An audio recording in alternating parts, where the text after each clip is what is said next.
So, do you guys want to see my zucchini? Come on.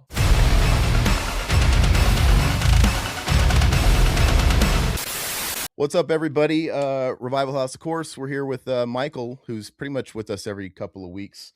And first time on our channel, we've got Planet CHH, aka Christian. I don't know if he likes going by his Christian name or not, but Whatever you want to Shoot call name me. or gimmick name? Which You do know- you prefer? You know what's funny is I got to be totally honest. I don't really, my algorithm is everything but this stuff. So I only came aware of your channel within the last couple of years. I typically don't watch a lot of the blue tuber space. Like if you look at my fucking YouTube, it's grilling videos, it's gaming, it's anything but movies, because we talk about this shit multiple Same. times a week. You know what I mean? No offense taken. Mine's Rick Beato, Glenn Fricker, all that kind of shit. Yeah. All those that guys, stuff. all that stuff, and the travel YouTubers. Like, Oh, they're God, great, I wish I could be a travel vlog YouTuber. Those guys have it made. They're like, this week we're in Thailand, and they're going to all the red light districts, all the, and they just get paid a shit ton of money to do that. But yeah, anyway, I couldn't say your name. It's so funny. When Todd first was telling me about you a couple years ago, like I didn't even know who Piz was a couple years ago. Like that's how out of the loop I am. But I've caught up. But anyway, I couldn't say your name right, and I kept calling you Planet CCP. Eh? It just kept a lot of people say, "Hey, CCH, what's up?" And instead of CHH. Yeah, I think that's a little more natural for me too. But I will not call you CCP out of respect. But Hey, man, I don't care what you call me as long as you call me. oh, there you go. All right. Well, anyway, yeah. So watching your channel for a while, couldn't help but notice that we have a lot in common. And I know you focus on the physical media space, but you're into music, man. That's my thing. I always tell Todd, and Alpha could attest, often we derail our conversation and we go down this rabbit hole into, it doesn't have to be good music. Yeah. Like we always go down the rabbit hole in new metal. It's a fascinating topic. I'm not saying for better or worse, but it's something, all roads always lead to Limp Bizkit for some reason. Fred Durst. I'm in the right place. Yeah. Yeah, and then Scott will, sorry, not Scott. I literally called you Scott Stapp. Todd will then inject Scott Stapp in there somewhere. And He's a fascinating guy. Come on. I just want to keep it loosey goosey, everybody. We're here to talk about Day of the Dead, this controversial new release. This is actually the special features disc, but I want to shoot the shit for a little bit first. Just kind of get to know everybody. It's kind of fun. But yeah, I have to know where you stand with this whole Creed revival thing. I am on the fence of, can we stop pretending that Creed didn't always suck? Because it's like everybody like Todd, every 20 years, stuff comes back into fashion. It never fails. I remember when Rocklahoma 20 years ago came out, and they were pretty much catering to all the, cock rock 80s metal thing, and all that stuff had a little bit of a resurgence. Now 20 years later, now it's the Creeds and the divorced dad rock and stuff. And I can't let nostalgia get the better of me. I think Creed sucks. I like it. We know this, but I'm trying to grill him. Just Christian. Me? Yeah. All right, here's my honest thing on it. Okay. They were in 1999, 2000. There might be 5 acts that were bigger than them on planet Earth. Michael Jackson still, maybe Britney Spears, but they are probably top 5 of the biggest acts of that era. They wrote hit songs. People don't forget hit songs, and so people are always going to want that, so I don't deny that. I don't deny anything that you're saying. I get it. But you want me to just be a son of a bitch and say if they suck or not? No. Which is fine. I'm being totally facetious. I just want to know your honest opinion. Green Day. Do I think they suck? Are they your flavor? Okay. Nothing sucks. I'm not going to be a jerk. No, that's fine. Being honest, I'd say once or twice a year, I find myself feeling like listening to Creed. Once or twice a year, but other than that, no, I like really, really good singers for the most part. Okay. Yeah. Hey, I found myself for some reason watching a YouTube concert from their most recent reunion tour where everybody just won't shut up about them. It's kind of cringy. But I watched the whole thing. I'm like, I remember this song. I remember this song. And yeah, Like it's Scott is a little, I don't know what he's doing, yeah, like with some of these moves. I love Tremonti. yeah. He's got cred. But Scott Stapp, I don't hate him I don't know him, so it's not personal. I would absolutely have a drink with him, unless I was 311. Remember when he would fight him in a bar? You guys remember that whole controversy when he was like out of his fucking mind? But he seems like a nice guy. He's on stage. I get it. He's all cleaned up and he's all like, praise God, brother. I'm so happy to be. I get it. I'm all about the energy. I can't lie to myself. My mom loves Creed, dude. Yeah. And I get it. Like they were fucking huge. Mhm. Like they wrote songs that people remember till the day they die. Like they're Wish I could always forget gonna 'em. be at that level to where people will just like want them to come back. yeah, Alter Bridge, I think Alter Bridge, like the second Alter Bridge record, Blackbird, is better than anything Creed ever did. it is good. You know? It's good. But they don't write songs that connect with people the way that fucking Creed did. Mhm. I don't know what it is sometimes. Some of the I get it. Like and this goes without saying, like I don't like Pearl Jam any much more. To me, they had one great record, which is the first one, and they 10. never outsold it after that. Fuck off, Pearl Jam. It's not always about the sales, though. I know, but still, my point is they don't write hit songs. Like I think Pearl that Jam's really one of those bands that have really outlasted their like. Yeah, 'Cause their they're one first of the album only- was Because huge. can we be honest? It's because he hasn't died. Mhm. Yeah, I just did the motion. Okay, yeah. He's the only Like- guy that Mhm. didn't blow his brains out or OD or whatever. But I don't know if you guys want me to get into grunge because I'm an 80s kind of guy, but not like I am like I can go down a rabbit hole of like one or two album bands that debuted in 90 and their label kicked them off as soon as grunge. Like I can get into the minutia of bands like Hurricane and fucking Baton Rouge and all kinds of like those kinds of bands like Steelheart that had records and then boom, they went away because the music changed right as they got big. Yeah. Even a band like Slaughter came out sort of on the cusp at the Mhm. end of the 80s era with their big what was Slaughter 90? Stick It To You was 90. Oh, And- it was 90. yeah. Okay. Yeah, and then even going a little bit further back, even a band like Skid Row, it's like they No. only had like 2 big records before it all came down. Yeah, I don't know. I like it all. I mean, I grew up on 80 stuff, 70 stuff. I grew up on Black Sabbath, Judas Priest, and then as far as the 90 stuff, Alice in Chains, that was the big one. Like that was Alice is the GOAT. Like if you ask me what's the best of grunge to me, if you say Nirvana, like I'll ask you about your edibles link. But like if you want me to be honest, it's Alice in Chains. Lane Staley's harmonies. I didn't Amazing. realize how influential he is on that. If you took away his vocals on the tracks, those songs would be like, why does this not sound that great?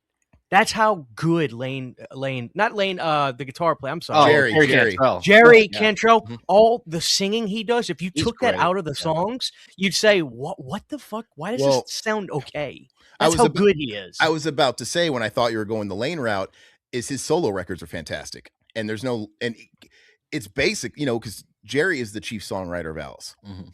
And then his solo record is Alice without Lane or William Duvall or Right. whoever fill in the blank. And they're fucking good. Now, of Like, course. they're really good. Boggy Depot, Degradation Trip, we were huge on. One of our stories that we've brought up many times over the years was us going to this radio festival where we are originally from. I live in Phoenix now, but he's still in the Midwest. Yeah. And we went to this radio festival, and it was a typical. The local radio station's putting it on. It's like Nickelback was headlining with the whole "This is how you remind" during the whole what is that Silver Side Up, whatever that big breakthrough record Tommy was. Lee. Yeah. So And yeah, Tommy Lee, solo Tommy Lee was there, which is like it's okay, it's weird. And his fucking- dick was God. co-headlining. Yes. No. Anyway, we went there. Jerry Cantrell was third on the bill, and he had just dropped Degradation Trip, and Lane had just died. Mhm. And so I was dude. I was all this. My favorite band in the world is Metallica. They're like Santa Claus to me. We could go on and on about that forever. you lost me, brother. You Hey, lost, you sound like Phil and That's Selmo. what Phil and Selmo told us. You lost me, brother. you lost me, brother. Well, that was with Evil Dead 2 Yeah. because I liked Evil Dead 2 better. No, I don't care. I get it. I totally get it. You could throw the same Creed shit at me from Metallica. It's all just whatever. My team's better than your team type of thing. But regardless, I adopted all that. I sort of inherited all that from my dad. Yeah. Alice in Chains was like my first band. That was yours. Yeah. And my dad, and I didn't even know it. My dad loved them too. I never absorbed that one from him, but I got really into them, and they were my band in high school, aside from the stuff I adopted. And we went to that concert. Amazing, man. He was rail thin. That was still like drugged out. He still wasn't clean yet. Yeah. And I love Degradation Trip. That is a great album. dark record. Yeah. Dark record. I don't know if you listened to it, but Kitty was at that concert too. Yeah, I liked Kitty. Yeah. Of course you did. Todd's like, God, I want to have every member of Kitty back in my hotel room. Like, you're fucking weird, dude. I like the weird shit, man. I'm with you on that. But anyway, I guess what I want to say too is I know you're a big Alice Cooper fan, and Yes. why is the greatest record of his Raise Your Fist and Yell? Because it is. It's the most underrated, at least. I think it's like the most underrated. It's his heaviest record. It's a great record. Roses on White Lace, Prince of Darkness, which is actually in the movie, but you have to really listen for it. That's an absolutely great record. What do I think his greatest record is? To me, it is 100% Welcome to My Nightmare, as well as Killers. But in terms of 80s stuff, it depends what day you catch me. Right now, I've been listening to Flush the Fashion on repeat. But Rage for Fish and Yell is dynamite. I mean, I just love it. It's funny, like Trash, I get lesser on over the years, and I appreciate I like Constrictor and Ray's better. I think Trash is just a little too polished sounding for Alice. Even it's like there's a ballad on that record, which he's had ballads before, but like I don't know, Only My Heart Talking. It just doesn't sound like something that would come out of Alice's mouth. But anyway, I go on a tangent. But Rage for Shell is dynamite. Kane was a son of a bitch on guitar. You know, when he came back to the band, I think it was 2 years ago for a short period, I was begging for him to come near me because I wanted to see Kane on guitar, but I never got a chance to. But great record. I'm not going to argue with you on that one. I listened to with Trash, and you hear obviously a hit like Poison, and I think to myself now, like, this is the song and sound Ghost is trying to chase and have been trying to chase for 5 years. Because if you listen to Poison, it sounds like that last couple of Ghost records. Even the way like Papa phrases and sings, and it's got just the big sing-along and the synths. I'm like, this sounds like Ghost to me. Yeah, I've always thought that song Call Me Little Sunshine or whatever sounded like an Alice Cooper song from that era to me. Well, I remember, like, first of all, I hate it when bands deny what they sound like to me, even if they don't intentionally do it. First of all, I'm sorry if I offend anybody listening or to you guys here, but you guys actually look like you have taste, so none of you should like Greta Van Fleet. I can't stand that fucking band. How dare you?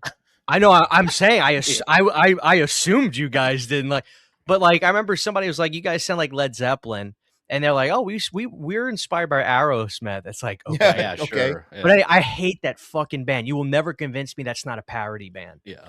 But Blue Oyster Cult was a band I always was like, I feel like they're trying to write riffs like Blue Oyster Cult, which is another one of my all-time favorites. You mean Ghost? You mean Ghost? I got them on me. But he was like, "Well, we're actually more like Uriah Heep," and I was like, fuck you." Yeah, exactly. It's like, come on. You'd have to have a lot more of those like Deep Purple organ sounding keyboards in your music to sound like Uriah. But I don't know. When it comes to Ghost, I agree that he definitely is trying to do phraseology like that for sure. And I have days where I love Ghost and other days where I don't. But Meliora, they're never going to top it. They just won't. I just sort of checked out on it. Those early records are just undeniably good. Then they got really popular. Dude, they're so like like those simple, dirty riffs. Yeah. I loved it. I love that old stuff. Very simple. And I'm still into their new stuff. I mean, I saw them in concert last year. They're awesome live. Oh, I mean, they're so good. Are the fans like nuts? Are they like the new Avenged Sevenfold fans? Like you can smell a Ghost fan a mile away. There's some crazy. I'm not like that. Like we're like, I've fucking Tool fans. I've been listening to them since like their infancy. So like, I've seen their whole shtick. But yeah, the fans are like Tool fans at this point. Oh God. Well, they're just so young, and there's like a lot of kids, and it's a lot of like pre-adolescent boys going to pick up some goth baddies. They're going to go to the Ghost show. Yeah. And I saw Ghost open for Maiden.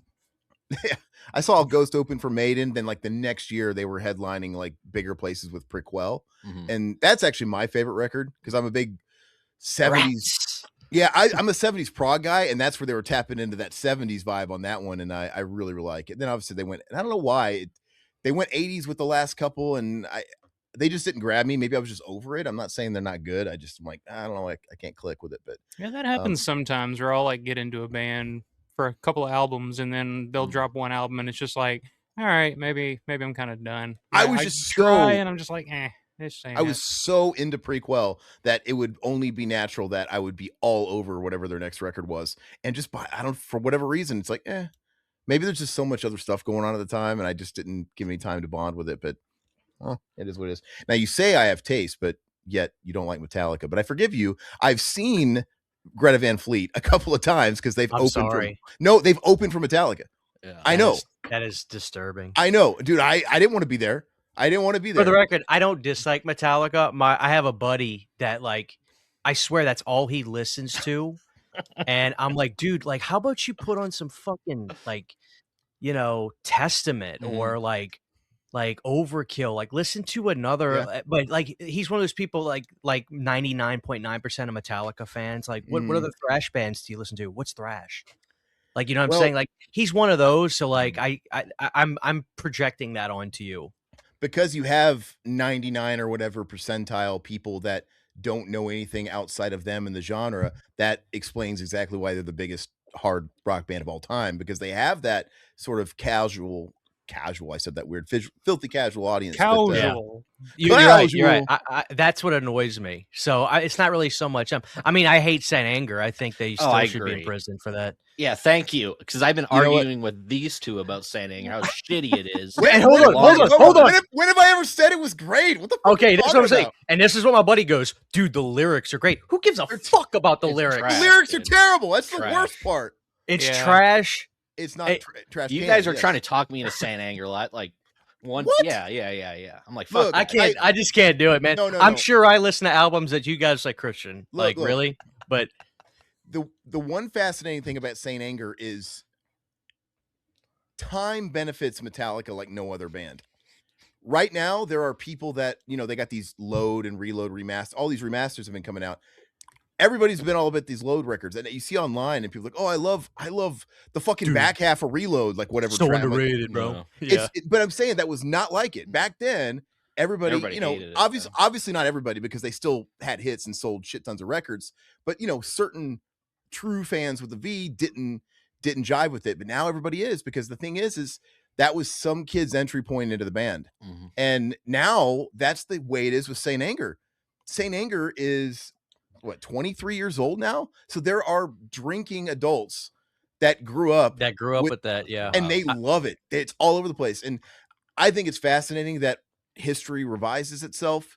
And if anything, I guess what that album has going for it is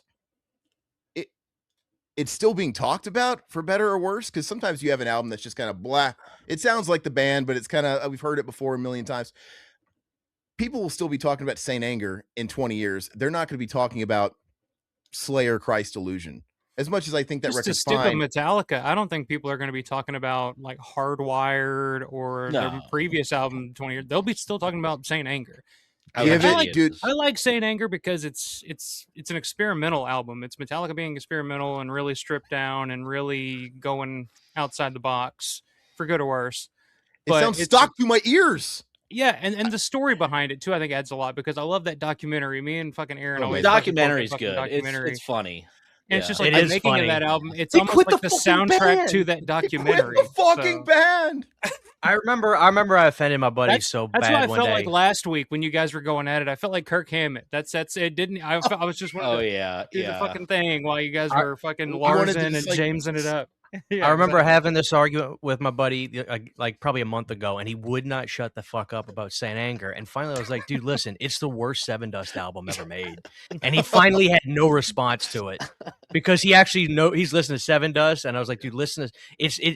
It's the only time Metallica has ever tried to be trendy.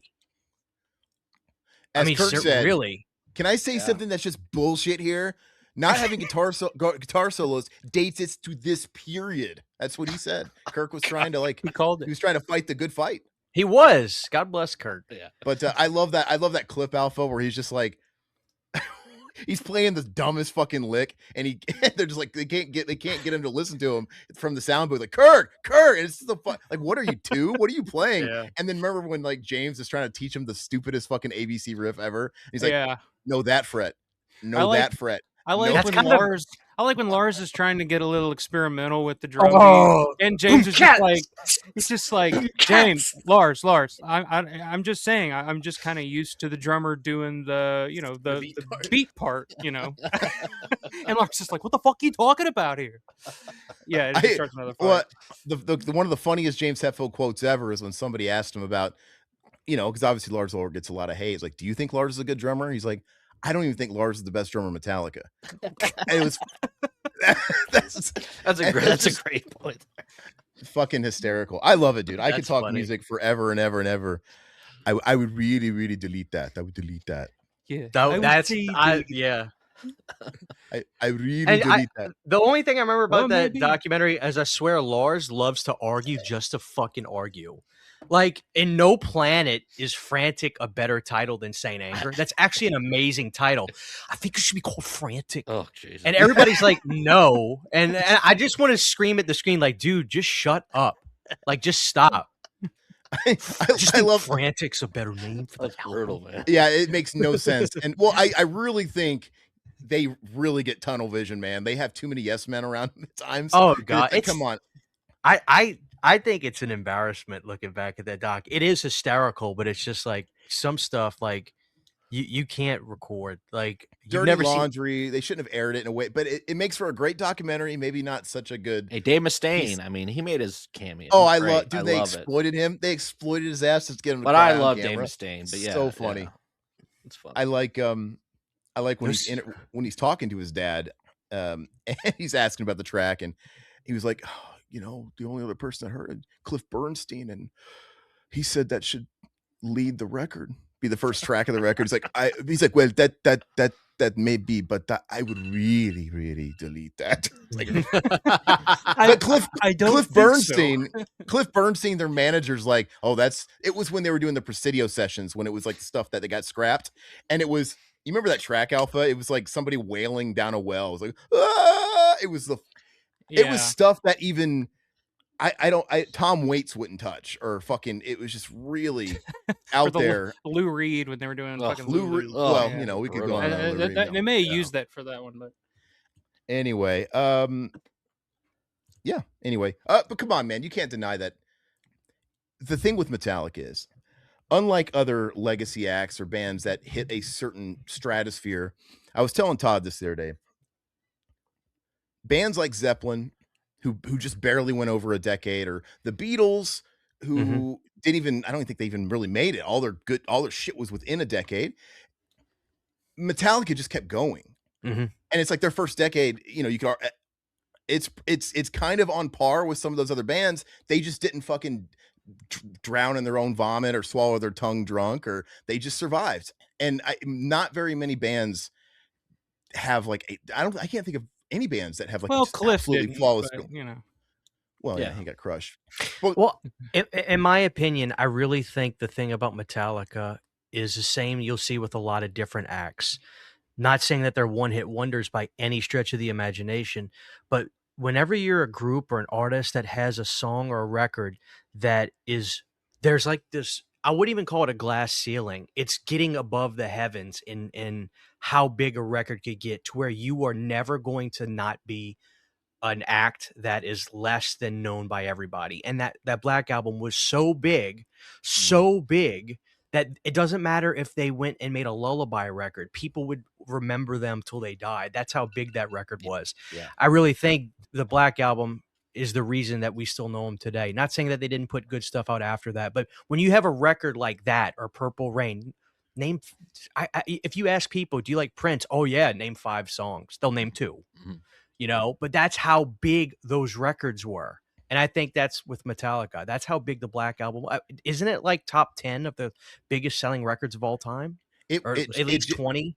It's certified over 20 times platinum, 2 times diamond in the States, which is that's my point. It's like one of just a couple of records. You know, a small handful of records. That's what I'm saying. When you have a record that big, you're never going to not be super famous. You're never going to not sell out arenas. Just like Guns N' Roses. Yeah. Nobody's listening to Chinese Democracy. I love it. I do too. I do too. I like it too. But yeah, I liked it way better than the Velvet Revolver stuff. Oh yeah, dude. I don't like the But nobody's listening to it. Yeah. You know, but it doesn't matter. They're how much did that out? The debut of that? Not even talking about the Use Your Illusions. My point, in my opinion, that when you have records that are beyond monumental, your grandfather, you're locked in. And I really, not taking anything away from Metallica, but I really think the Black Album is like cement for them.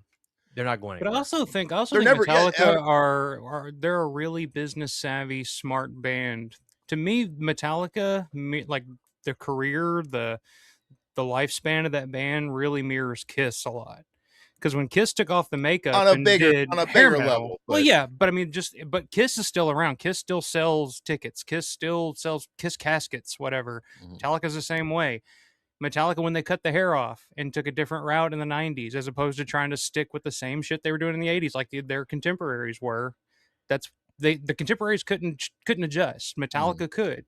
And I think my favorite stuff they ever did came out in the 90s. So I have to say though, I don't think that's exclusive to like a Kiss Metallica thing. I think that's any band that actually survived to last decades. Because like I said, all these other classic bands, they existed in one decade and they were gone. You know, maybe if Led Zeppelin kept going, you would have saw them fucking wearing flannel in the 90s. Kiss had their kind of grunge record, Carnival of Souls too. It was all about surviving. But I think that's the best bands can adjust and change and do new things, where some bands can have their hot period, but they can never get past it. Like Depeche Mode is one of my favorite bands. Yeah. You can stick them directly in the 80s. They had all those albums in the 80s, very 80s sound. And then the 90s came around.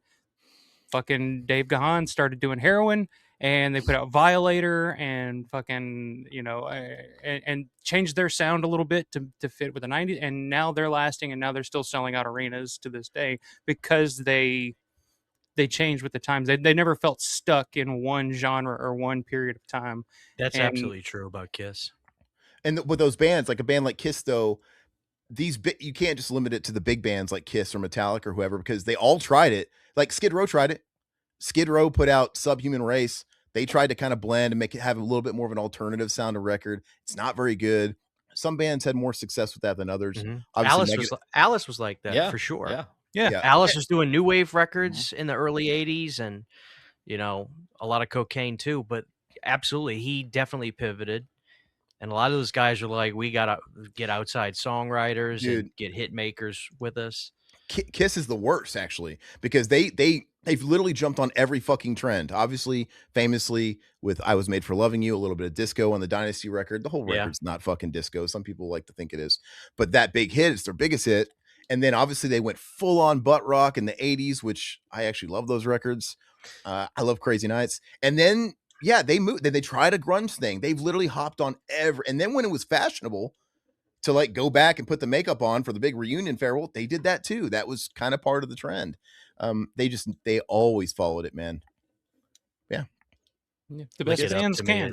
Best Lick bands It Up can. to Me is my favorite. One of my favorite records. Young and Wasted. Fucking get out of here. I love that track, man. Yeah. No, it's a top 5.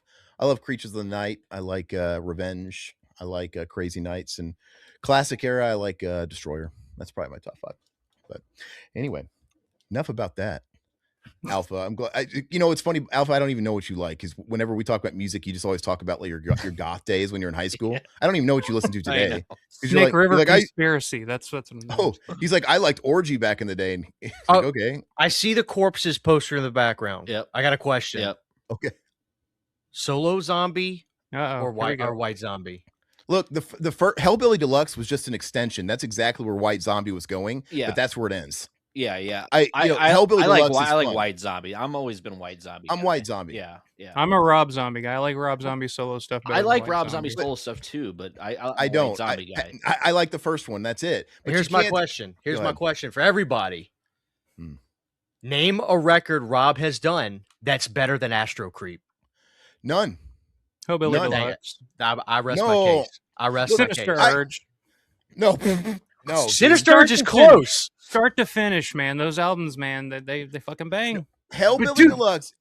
There was Astral Creep is just fucking like it is like it's creature of the world. It's like 20,000 pounds heavy. You know what I'm saying?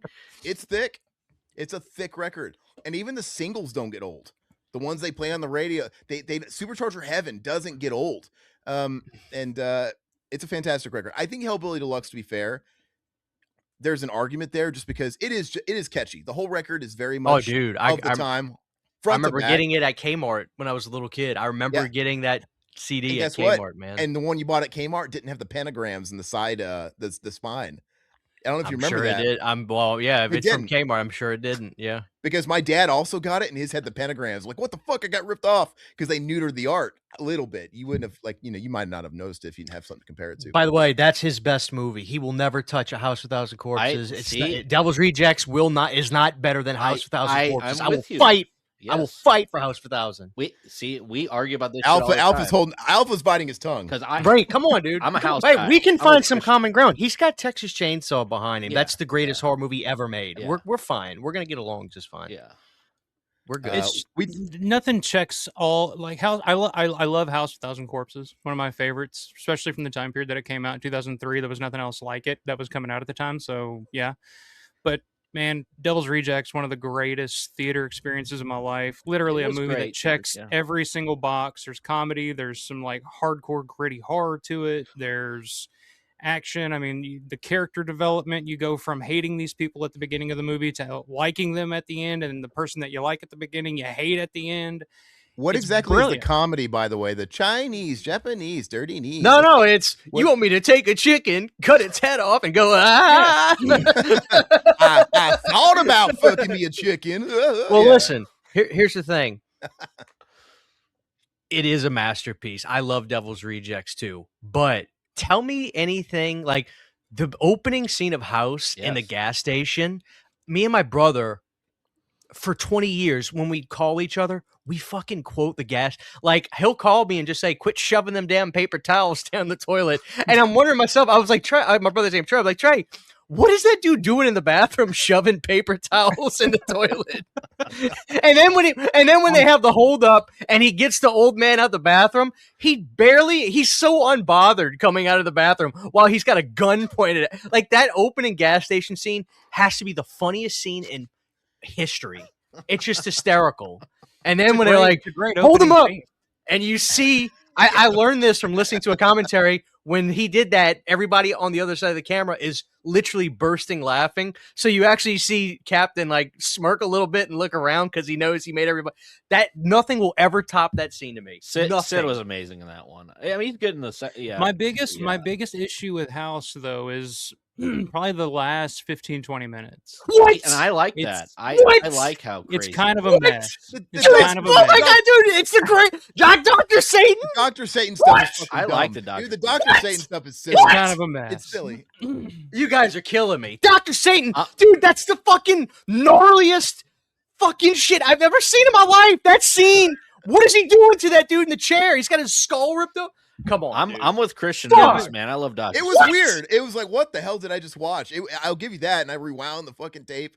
But yeah, I don't know. The crane shot where it takes a minute to actually cap off the cop, dude. I mean, dude, I've never seen anything like that. I'm like, holy shit. Oh, dude, crazy. That whole finale is completely drug fueled, and like that is hell. Yeah.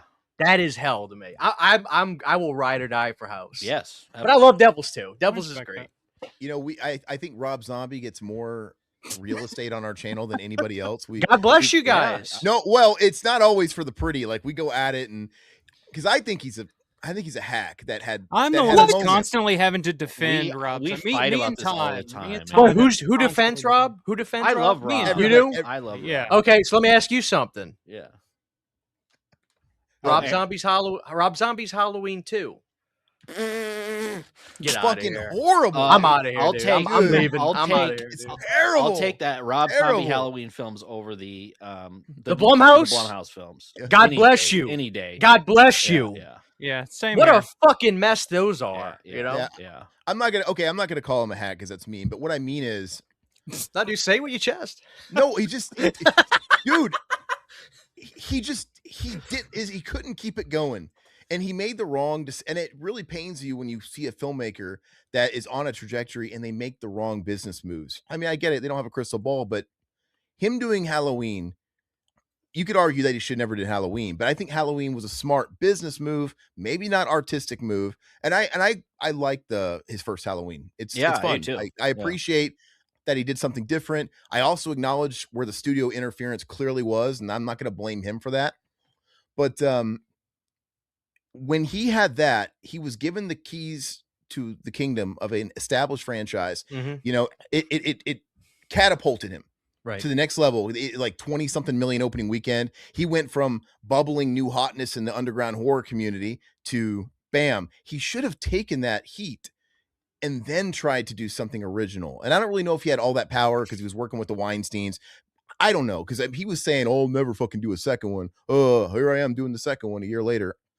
I just don't know. I really wish he would have done something else. And I really wish he would have worked with another writer, because I think he does this Orson Welles thing where he has to do everything. I don't think he's good at dialogue. I think he spreads himself a little too thin. I think he's talented. I just would have liked to have seen him go to the next level from that. I agree with a lot of what you're saying, but I just got to ask you, have you not listened to him talk about his experience on like Howie Mandel or other podcasts about I'm surprised he didn't kill himself, to be honest with you. I mean, we all know what Harvey did, but I actually just did a video about this. He filmed a 6.5-hour documentary on the making of Halloween 2. It's amazing, dude. It's great. No, not the Halloween 2 one. No. Halloween 2, not Halloween. Halloween 2. That's a 4.5-hour documentary. Yeah. He filmed a 6.5-hour documentary. The Weinsteins locked it away. They said, we can't let people see how dysfunctional we are. He only did that movie to say, fuck you guys, I'm not doing 3 movies. If you let me do Halloween 2, I want out. It ruined you are right. It ruined his trajectory. Then he couldn't get nobody to give him money for 31. He was doing Patreon for 31. Giving phone calls. Yeah, today on the set today we did this. We got everything set up on the van, and like he was doing phone calls. It's like a Patreon. He ruined his career by doing that, but he did it not to kill himself. I really don't blame him. No, and I like I said, I don't necessarily blame him either. It's just unfortunate how it all unfolded. It is. And because different circumstances, they could have given him a, what is it? One for them, one for me type of thing, the way it works in the industry. He did Halloween for him. In theory, I get it. Halloween, ideal way to do it, but Halloween 2, they rushed that shit out, dude. They should have, dude. I get it. Maybe they locked him into like a multi-picture deal with that. 3 deals. Maybe they could have. But dude, why did it have to be at the fucking next year? Give him a couple of years to breathe. People will still remember it. It's Michael Myers. Mm-hmm. Give him some money to go make his hockey movie or whatever the fuck, or Tyrannosaurus Rex. Dude, I want to see that hockey movie. Yeah, it sounds fucking great. Mm-hmm. Yeah, there was ideas there, and I'm like, this is the natural thing, and I was hoping like, now work with a different writer, get some outside casting help, because I think you should have branched out a little bit with that stuff, and I think I agree, and I think most people agree with you on that. He could have been great. I mean, like, dude, we're about to talk about Romero. This guy casted all the same people all the time, so I'm not knocking that, but I would have been okay with not seeing his wife in a lead role again, because you want to know something? Ask me about the Munsters. I'll tell you that movie would have been so much better if she would have just tried to play it totally straight and let everybody else around her be animated, because she is bad in that movie. Yeah, the movie's. I would tell Rob. I would say, listen, dude, God bless you. You can't do this again. Like she is. I can't believe he didn't stop her. Mm-hmm. Like I think Grandpa was his good. Wife. It's his wife. I know, but like, dude, it's like you want to go home to that. If he would have told her, you're gonna play it straight, you're not gonna try to be an animated. Yeah, I really think it would have came across a lot better, because she is so bad at doing this slapstick, terrible sitcom comedy acting. She can't. She just can't do it. And I wonder what the dynamic is like on set. Like, who's really directing who? How much does he really get away with telling his wife what to do? I don't know. Great question. I don't. Yeah, great question. Anyway, we've seen out. There's been married directing duos. Like, I think about the Super Mario Brothers movie. That fucking thing fell apart because they were just fighting non-fucking stop, and it was just a disaster. But I don't know. I wouldn't want to do it. He just needed to. But I think his ship has sailed. And you talk about 31. He had a couple movies between that, but 31. Yeah, Lords of Salem. I'm sorry. Yeah, and that's not for me either. But 31 was so bad. And the fact that he had the audacity, Christian, like Lords of Salem's amazing. Dude, hold on. Oh, you like it? What do you mean? What do you mean? Do I like Lords of Salem? Lords of Salem is 31, but... well, 31 is 31. But Lords of Salem is like the only movie where I really feel like that's Rob's personality put on film. It's quiet, it's chill. There's not a lot of swearing. And it's psychedelic as fuck. It is. Yeah. What's wrong with Lords of Salem? There's got things going for it, and I could easily spout off what I like about it. The problem with Lords of Salem for me is it is so hard to get through for me. I remember when I first watched it, it took 3 or 4 sessions. And granted, I would try and watch it after a long day at work, so I was tired. But dude, I can never fucking finish that movie. I think it's you're gonna come around on Lords of Salem. 31, maybe not. Lords of Salem Lords of Salem in some ways is like his best work. In some ways, adventurous, like it's really pretty to look at. You know, trying to tap into Argento and all that stuff. It's nice viewing, but yeah, maybe one of these days. But 31, I won't. 31's trash. He had the audacity to crowdfund that. Yeah, I can't defend 31. I did not like 31. He crowdfunded that. That's what I was saying. It was like, yeah, his career was slow. That's what I was like. He's taking call. He had to like give phone call messages to like all the people that paid money. I wish I would have saved. My buddy did it. I wish he would have saved him. I remember he was like, today on this set we had blah blah blah. He would like just like sounding dead. That's great. Have to repeat what he did on. It was a perk for donating to the movie. I feel like 31. I feel like after Lords of Salem came out and it didn't blow up the box office or really garner a lot of attention, I feel like 31 was like his attempt at trying to recapture some of the magic that he had with House and Devil's Rejects. And then when that didn't quite go over as well, I think he really went too hard into that with 3 from Hell. 3 from Hell. And then it was just like, that was like his desperate attempt to to pull his oh my God, like, yeah, somebody please, I gotta resurrect these people that I just murdered in the last one. I'm pretty sure, we gotta get him in. Well, I felt bad for Sid because, I mean, he was obviously really sick at the time. And, you could tell, like, I mean, he couldn't really get into it, so it didn't work for me. But dude, I think 3 from Hell ages like milk. Yeah, it was fucking spoiled on day one. What are you talking about? I didn't like it at all. It was kind of fun when I went to go see it in the theater. I was like, yeah. I was excited and everything. It was one of those experiences like Dumb and Dumber 2 or something like that, where you just like it wears off characters. It's these characters I love. It's like I haven't seen these guys in years. It's cool to see Baby and Otis and they're back. And then it's like after it sits for like a month, you're just like, that wasn't really good, actually. This doesn't work for me, brother. When he had a whole career ahead of him after the Devil's Rejects, of course he was saying, oh no, I'm not going back to the Firefly Clan. Why would you? But yeah, it was totally his trump card. He had burned all of his goodwill, especially with the crowdfunding of 31. It's like he had nothing else to do.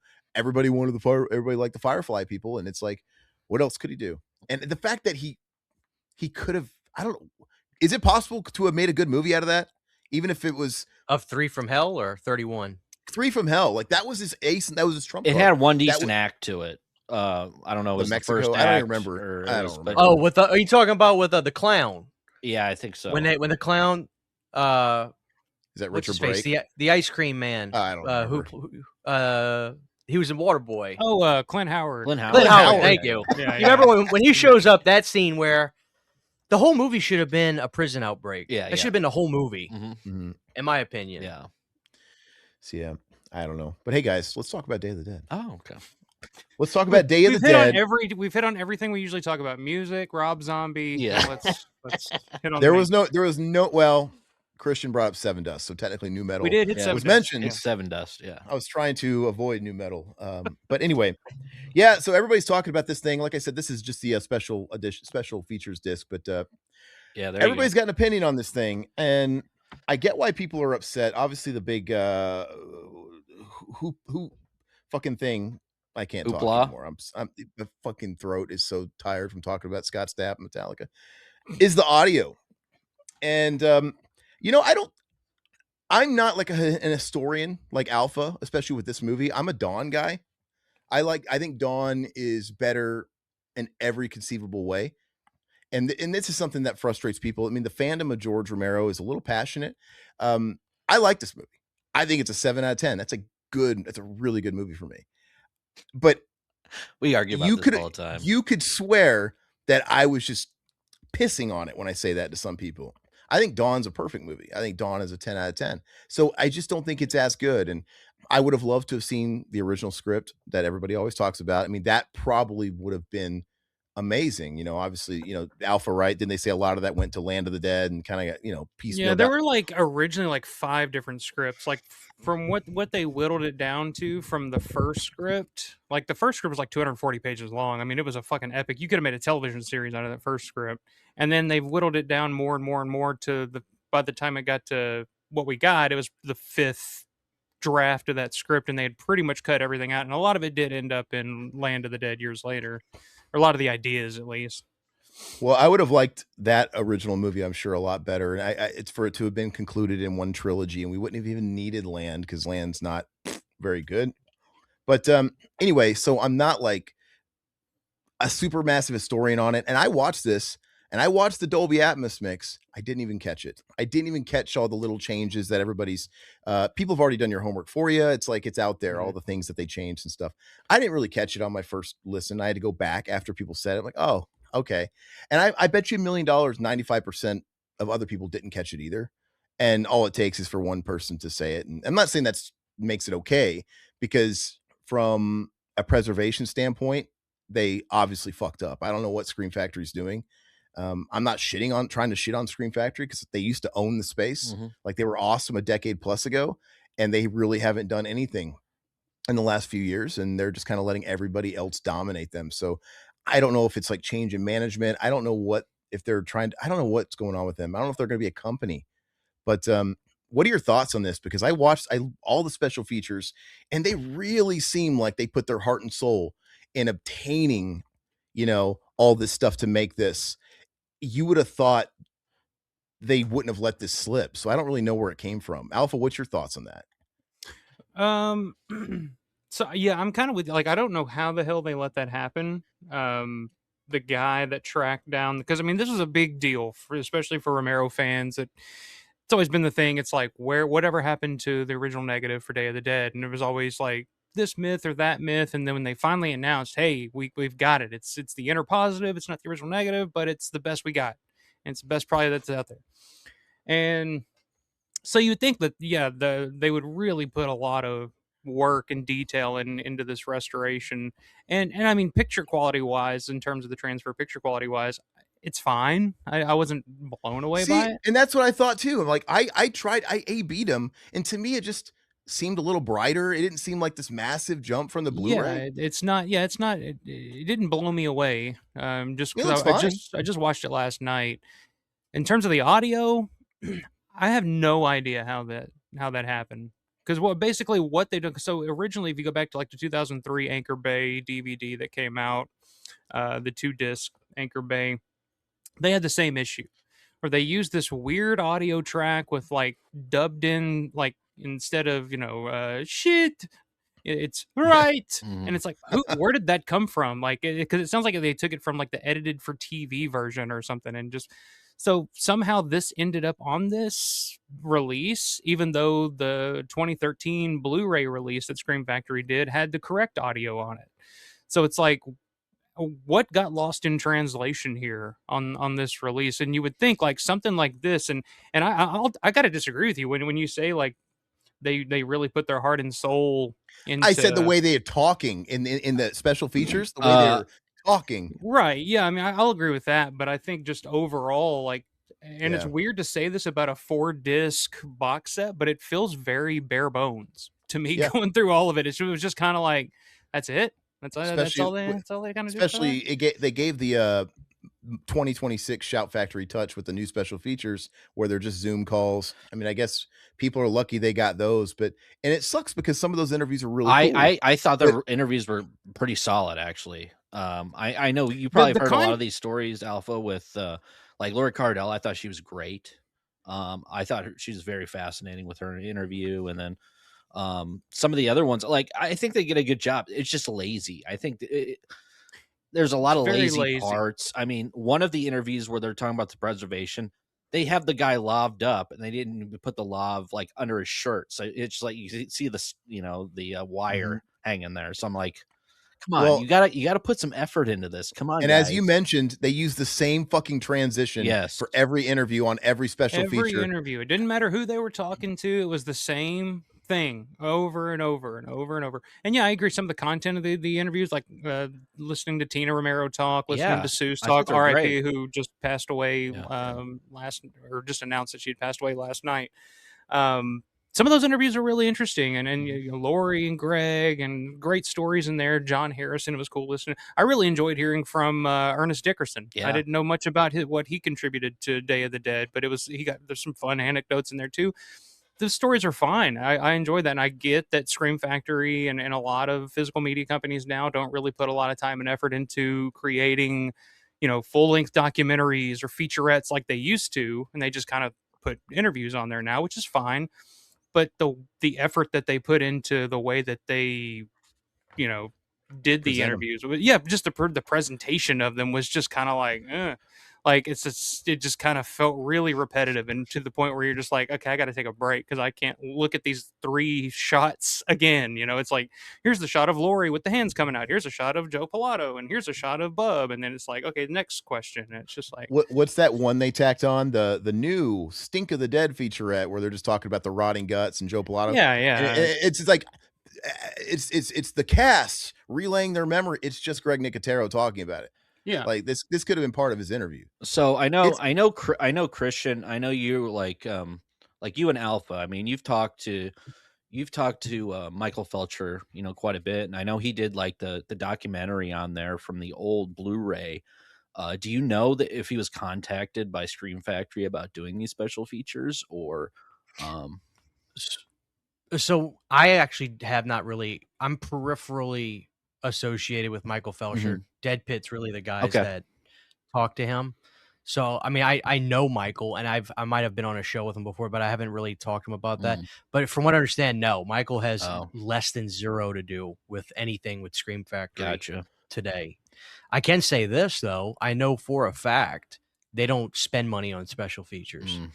That's pretty obvious. Yeah. Yeah. Look at this thing. Like, I remember talking to Sean Clark about this. I remember one of the things I asked him, and he gets asked a lot, is why do they not use Horror's Hallowed Grounds on the special features no more? And I thought they were the best features on, like the Halloween 3 one is absolutely hysterical. I love it.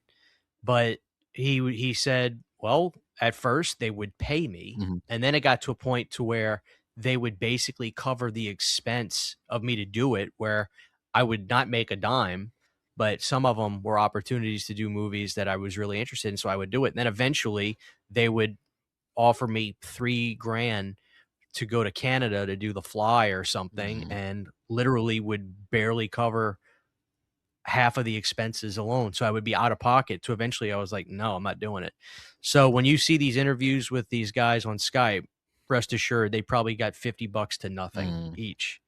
But back then, they would hire companies like Red Shirt or whatever, which I'm sure Michael did some back in the day, where they would pay them to go find them, bring them to hotels, film them. They looked professional. I don't know what's going on with Scream Factory. I can't say this this is a fact, but I vividly remember sometime last year, there's a guy that works for a company that I won't say on here. Sure. But he works for this company that that kind of does stuff with Scream Factory.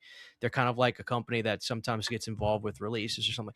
And he was like, yo, dude, I just got an email from my buddy. They're firing everybody. And I was like, what are you talking about? He goes, I'm telling you, like, he just told me they are gutting the place. Everybody's getting fired from Scream Factory. So then I went and reached out to somebody I know that works at a boutique label.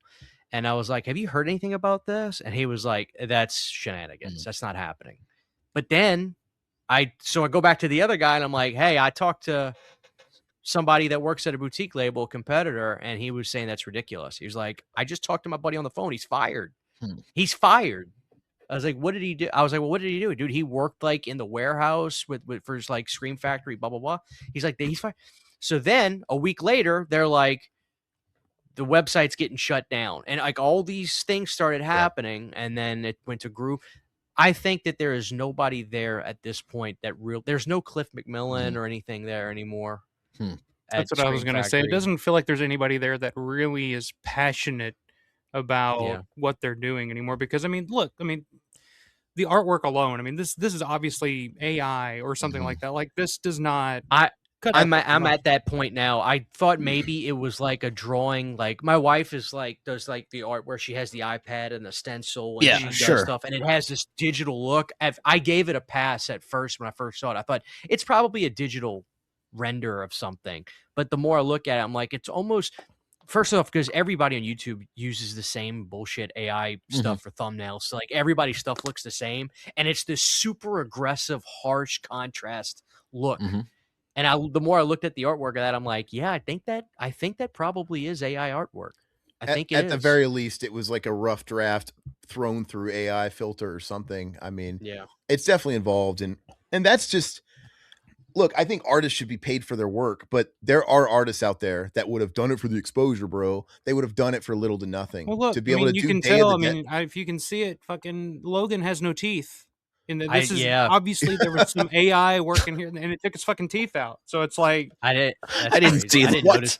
Why are they afraid to use one of the two covers that they're, the classic covers? Yeah, I think they wanted to do, like, this was a big deal to the fans, and they knew they had something big here, so they wanted to do something big, but they didn't want to spend a lot of money on it. And again, the price point on this thing was a little suspicious, because I mean, nowadays for any kind of 4K restoration, big collector's edition release, 60-70 bucks. This thing was what, $40 when it came out. So it's like, that's actually not bad. Okay, that's kind of cool. And then you kind of get it, and like I said, it feels weird to say, but for a 4-disc collector's edition box set, it feels a little bare bones to me. Like, where's Mike Gornick? Like, where's Tom Savini? Where's Savini? Yeah, absolutely. We're like, well, you could have had a commentary with Laurie and Terry and Jarlath, kind of like what they did with Dawn of the Dead when they got the main cast together, like something like that. But you could see that they got, the Daniel Krause and Drew McWeeny commentary, which I listened to, and it's fine if you want to listen to a fan commentary, but you're not going to hear anything that blows you away. I mean, it's kind of one of those things you listen to once and kind of move on, but it's like, how great would it have been to have had a commentary with Michael Gornick where he's talking about, because it's one of those movies that you don't really hear Gornick talk about a lot. I mean, you can obviously see, Gornick had a lot to do with the Dawn restoration for Second Sight, and he had a lot to do with the Martin restoration for Second Sight. You could have brought him in and kind of had him collaborate on, color timing and stuff like that. Nothing. It didn't seem like they even reached out to him or he had anything to do with this, and it makes very little sense to me. Or they asked him, and he said, "How much will you guys pay me?"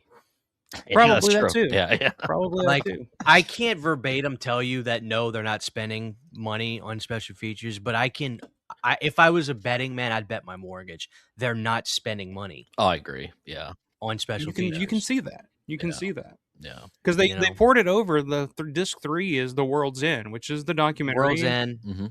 That's Felcher's documentary.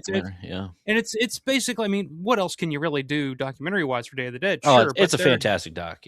Yeah, but there are other things you could have done. Like I said, the commentary. You could have had something with Gornick. You could have had a round table like they did, what Scream Factory did with the Creep Show, on the Creep Show release with, Tom Atkins, Tom Savini, John Amplis. Could have had something similar to that. You could, but again, like you're saying, Christian, it's like that would cost money, and it definitely seems like they were just trying to, because they announced that they had found the interpositive or whatever less than a year ago. So they really didn't spend a lot of time or a lot of money on this thing.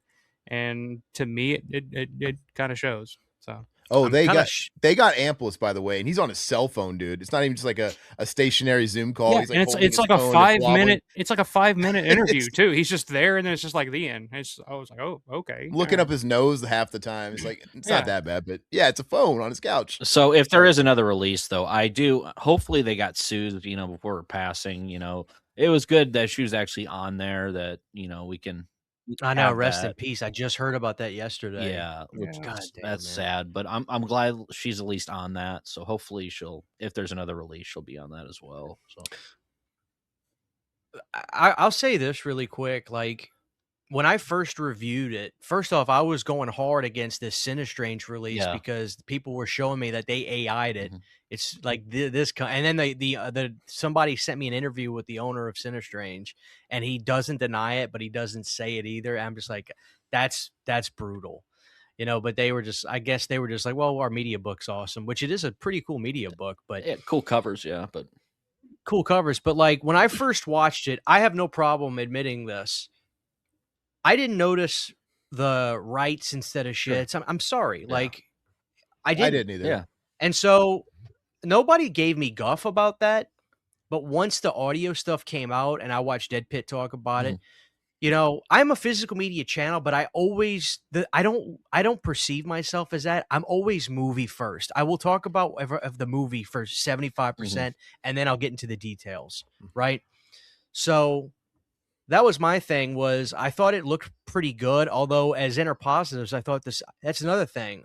I thought the sleepaway camps came out better. Granted, they're filmed out in bright sunlight, so like I just feel like film looks great outdoors. Like that's why I like Mad Max and Road Warrior just look fucking amazing. But you know, I gave it like a thumb up review. I said, you know, the audio, like if you don't have a good setup, the Dolby was just off. Forget the flubs, just like the voices would be like this. Voices and the music would, you know, so that's my thing. I was like, so you got to use the Laserdisc audio, the 2.0 mono. And I 100% agree on that. Yeah. I was thinking the same thing when I was listening to that Dolby. I was like, yeah, I mean, like, yeah, they used the fucking weird audio track that they used on the Anchor Bay back in the day, but yeah, the mix was just really off, and they kind of touched on that in that little featurette where they were talking about the restoration, where they were like, oh, it's a mono, like, because it's only mono, but we used a program which they made sure to say it's not AI, but then if you Google the program that they're using, the first thing that it says is like it's an AI driven program that's like it's one of those things that tries to I was gonna say. Yeah, I just, in all honesty, this is what I said, and I still stand by it. I think it sounds truer today than it did when I dropped my video. I said, I'm not trying to be sarcastic. I think this is the best Scream Factory could do. And I still think that's the truth. That is the best that they could do. I wouldn't expect any more from them. In 2026, you know, I agree. That's what I mean. I don't know if that's a compliment or not, but yeah. It's just a matter of fact. Yeah. That's what I'm saying. I said that's the best they can do. If you find it to be sarcastic, it is. If you find it to just be truthful, it is. That is the best that they can do right now. But man, I look back to when they were releasing stuff like Army of Darkness, and it was the documentary is as good as the movie. It's like it's a feature length doc on it. Man, it was fucking great. Yeah. But something happened along the way. And now everybody gets more excited for Arrow Video and, you know, Scream. Like, what is Scream Factory today? What are they? It's like they're nothing. They're just nothing. I think it's a mix of what Alpha said, where, well, we've already invested in these big documentaries. Let's just port them over. We can't really do much. But you're selling a movie to somebody that's already bought it four times. And the other half of it is they know fucking morons are going to buy it because it's on 4K. They don't have to put in the money because they know people are going to buy it. And look, that's the difference between Arrow and Scream Factory. Yeah. Arrow will go out of their way to put new stuff on, and they're expanding. They're getting a new label because they're like, we're doing so good. People are liking our stuff. Now we're going to do another label. So but that's the thing that Scream Factory, I wish they would notice. It's just like, oh, they appreciate this. But again, I don't know, dude, they're in a fucking rut. But they own Corman movies. It's like, it's not like they can just go out of business. I know. Mark my words. You will start seeing stuff that Scream Factory bought be licensed out to different boutique labels. Mark my fucking words. Yeah. Mark my words. I can see because they're gonna be like, yeah, we're not restoring. We're not paying to restore this. We'll license it to X, Y, or Z. Yeah, now they have so many good titles, man. Yeah. It's interesting too because the guy, I can't remember his name, but he's all over that restoration featurette. Roland or something or another. I can't remember what his fucking name is. I have to look up his name. He's the one that kind of found the interpositive print. I can't fucking think his name, but somebody called him out, I think on like Twitter or something like that, and was just like, "What is this? Like, what's with the fucking audio and all this stuff?" And Jeff Rowland. There he fucking lost his shit on Blue Sky. Oh, really? Which he's on Blue Sky. He's on Blue Sky. Oh, you're cool, buddy. and it seemed like he had no idea. He was like, I don't know what the fuck you're talking about, blah, blah, blah. So that's where it makes me think like something got lost in translation here between him and the release and the dogs. But it's like, because it just seemed like he didn't. It's like he was fine. It's like, what are you talking about? Nothing's wrong with the fucking audio, blah, blah, blah. And they screened this version too at a public screening months ago. Wow. And nobody in the crowd caught that stuff? Nobody said shit about it. Yeah, I mean, I guess I'm guessing the version that we got on this release was the version that they screened, and I didn't hear anything about it. So it was just kind of like, okay, maybe we're solid here, but. Because even if I didn't casually catch it on my first viewing of it, if this was like Rocky or Alien or a movie that I knew like the back of my hand, I would notice that stuff. Mm-hmm. Like something I knew every single word of. I could be doing dishes and it could just be on as background noise, and I'd be like, what the fuck? Yeah. Because it wasn't a line. It's so in bed in my psyche on some movies. So I totally get it. And because we had somebody in the chat a couple days ago that was defending it, even though they didn't own it, but they were like, everybody's bitching and moaning about a couple of fucking changed lines, build a bridge. And I'm like, I get it, but it's the equivalent. It's the point. It's like going back to music for a second. It's the equivalent if let's say an album gets a new reissue and it's remastered and all that, but they use the Walmart version. They did that with the Ozzy remasters 20 years ago. They re-recorded the bass and the drum line. Do you remember that, Christian? Do you remember? Yeah, fuck Sharon for that. Don't ever touch Bob Daisley's parts, bitch! And you know what? As much as I love Mike Borden, as much as I love Rob Trujillo, those albums just don't sound right with those new tracks. Who wants a Rob Trujillo bass track on that shit? It just It just doesn't sound right. They couldn't even emulate it.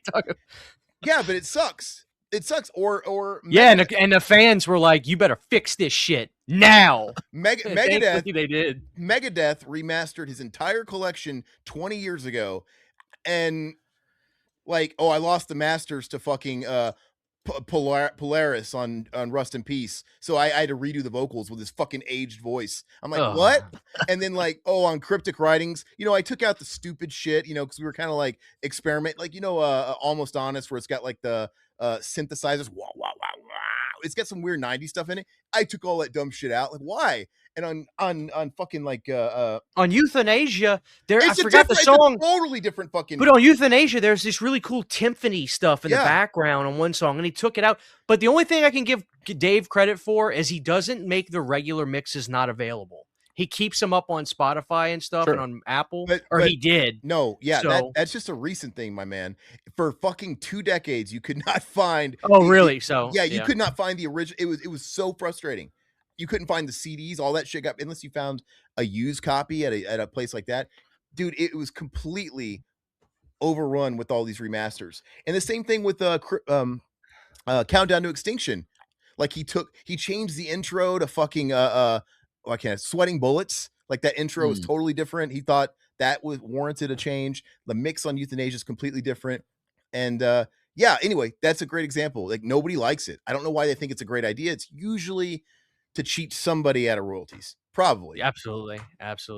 So I fucked up and took us down the music. I know. It's all your fault, though. Just for the record, just for the record, the best Megadeth song is "Angry Again." Just saying. Angry Again. I love Angry. It's great. Again. I love that whole. Yeah. I love that. I'm a Last Action Hero fan. So. Oh hell yeah! Yeah. Speaking that's of my favorite. He just made good because they there re-released. It is. Nice. Awesome. He's been re-releasing a couple of the albums over the past few years, and he just put out Countdown to Extinction and Euthanasia, and it's the originals. Finally, this is the first time in fucking over 20 years that they've been available, and they sound fantastic. Good, thank God. And I guess I was just used to when I started looking up those records on Spotify, they were there, so I could listen to the original mixes. And that hasn't been very long, but yeah, no, I love Angry Again. I like that whole era. I actually love Euthanasia. I think Euthanasia is fantastic. That was the peak of that arc that they were on of slowing down a little bit, trying to chase the coattails of Metallica. Let's mid-tempo everything, but the songs are great, man. And I love I love Rust in Peace, and I like all that stuff, honestly. But anyway, oh yeah, we're not going down that rabbit hole, Alpha. I'm so sorry. We went down it. I'm just here. I'm listening. Can we all agree that Dave Mustaine looks like an old lesbian now? I love Dave Mustaine though. He's got the juiciest. He's got the juiciest, reddest lips I've ever seen. Don't you just want to kiss him? No, they're always so wet. Yeah. What do you mean? I go to church every day. Hey, really quick, I saw this clip that pissed me off so bad. It was a clip of somebody interviewing Kerry. I'm better than everybody else. King, and it was like, which band is better, Metallica or Megadeth? And then Kerry with his stupid dad sunglasses, he keeps Metallica's got a singer, yeah. And I said, and I'm watching this, I'm like, you fucking idiot! Tom Araya sounds like a lab rat. What are you talking about? You fucking dope. He sounds terrible. Tom Araya, you want to have a good laugh? Listen to an isolated bass track of any Slayer song. He doesn't know how to play bass. Listen to the bass track on Raining Blood. You will fucking cackle laughing. He doesn't play anything. Kerry King. He doesn't. Kerry's been playing the bass lines on the record since Seasons easily. Well, that's even worse. Like, dude, I'm sorry. I'm sorry. God bless Jeff Hanneman. Rest in peace. That's the only motherfucker from that band besides him and Lombardo. Fuck Kerry King. Tom Araya is talentless. He's fucking talentless. He can't sing. He can't play bass. Fuck off. Like, I'm sorry. Hey, I can't do it. I can't. Fuck Kerry King. Jeff wrote the songs that they tore on they tore it on all the way to the end. God bless Jeff. He was funny, great dude. Jeff was the fucking man. I saw his last show at Big Four Indio when he came out for the encores. What a dude! What a guy! What a guy! Yeah. And they screwed Lombardo, greatest drummer in thrash ever. Yeah. You know. To be fair, they fucked him over, but. He's too nice. I hate Kerry King. Fuck, it was like guy. Pay disputes, and I'm sorry, you don't leave a band for like 15 years, then come back and maybe expect. I mean, maybe they had a deal. Yeah, when all the fans demand Lombardo back, yeah, you fucking pay him. Like, sorry, no, you pay him. I know, but if you were like equal parts in a member or something, and you disappear for 10, 15 years, and then you get hired again, the people that have kept the brand alive while you were out doing your vanity stuff. That holds a little bit. I'm not defending those guys at all because I love them, but you would lose a little bit of your clout. Like, okay, you're not coming back, and you're not going to be an equal member. You're going to be a day player at this point. Am I making sense, Alpha? Come on, I'm not. I love Lombardo. It's Dave Lombardo. It's Slayer, so it's just like I gotta leave it. Michael. If you and I started a business, if you, me, Todd started a business, if all four of us started a business and, we started to build something, I said, fuck all you guys. You guys kept it alive and made the brand even more known and bigger. You kept it alive for 10 to 15 years. And then I come crawling back. Are you guys going to cut me in for an equal stake again? No. Why? That's not fair. It's not really fair. Yeah, I see your point. Yeah. But I'm not part of the. We're not in the band. Kerry King is a douche. I met him, and he didn't say one word to me, man. I asked him if he would sign something. He just goes, He just gave me a shrug and fucking did it. Like, you can't say hi, dude. He's such a son of a bitch. I'm sorry. Like, he's not really a great guitar player. He's 5 foot tall too. He's got this. You ever watch close-up videos of him shredding? Yeah, dude, it's nonsense. Well, he's playing the non-scale, the Slayer scale. And I love the fact that he has the audacity to say, Metallica has a singer. Sorry, Dave. Like, dude, he's a shit talker. Tom Araya sounds like a lab rat. And you have the fucking audacity to talk about singers. I wish Dave would just say something back to him. But it's just like, Dave's not even probably paying attention to Kerry King. They're both shit talkers, dude. Dave Mustaine has done nothing but talk shit his whole life. Kerry King talks shit his whole career too. I know, but like Dave is a great guitar player. Yeah, I mean, he's awesome. That's my thing. Mm-hmm. That's the difference. Dave is so talented on guitar, he can be a dick. But Kerry is trash. He plays guitars like you do when you like 12 years old and you get into metal and you get the stupid pointy ass guitars and they look like weapons. I'm sorry, dude. I never get to talk about this to anybody. I love it. Keep it going. I had a fucking warlock. And I thought it was so bad. But see, I was like, and let me meet you halfway. I am a big Anthrax guy, but number one, John Bush was fucking Sound of White Noise is God tier. Dude, Scott Ann is a punk ass bitch that is a baby and always in a bad mood. So fuck him too. So yeah, no, Sound of White Noise is the best Anthrax record. Only is the best song I've ever heard in my life. It's amazing. The whole record front to back is amazing. And I actually have during the lockdown, I know you don't like Scott Ian, but during the lockdowns when none of these musicians were making money, Scott Ian was like, pay me money and I'll write out the lyrics on like professional grade paper and I'll sign it to any song you want. I had to do it. I paid. That's cool. I got it on my wall right there. I got the lyrics to Only, and he drew me little drawings. That's awesome. Like that. No, listen, I met Scott too, but I just hear so much stories about him being a whiny baby, a sissy Mary. Well, if you ever watched this supergroup show on VH1, Savage Animal. You guys remember that? I love that. But see, Scott was surrounded by. Scott was surrounded by. He was in a room with Sebastian Bach, so by default, Scott's gonna. I would rather be on an island with Scott Ann. Absolutely. Yeah. And no offense, but why is Scott Ann in a supergroup? Because he was Mr. VH1 talking head. You're right. You got a point. At that time, they were always doing those documentaries about. Their band was in the toilet at the time. Dude, why can't I find that show on TV? I've looked it up. Me and my dad watched it. That was the first show we watched as like me and my brother and my dad. We watched that right after Katrina because it was like 2006. It's on. We watched that right after Katrina. It's on YouTube, dude. It's on. YouTube. Is it? I just went back and rewatched the entire season. So is Brett Michaels. Brett Michaels Rock. I love Rock. Watch that as well. Yeah. Dude, I miss. And Jess won, and I was happy because I always had a thing for Jess, and she won. But VH1 was always like a step, just like a small step above like Howard TV, like Howard Stern TV back in the day. Like it was that level of programming, but But I liked on that. I liked on that show though when they were playing their gig, and they were like playing like they were probably playing Stranglehold. I remember they played Only as far as the Anthrax cut. Yeah. And I thought that was really cool. But that was the John Bush era. So what else were they going to represent? But I love the Bush era. I always love that it felt like they had to crowbar something from Biohazard in there because Evan Seinfeld. Evan Seinfeld. And every time you see him on that show, he's just like fucking shirtless and fat and laying on the fucking bed, just like, I don't know what's going on between Sebastian and Ted, but I'm just trying to fuck my wife. I need to go back and watch that, dude. I do too. I had no idea it was on YouTube. I just try to like look it up on Paramount Plus and shit.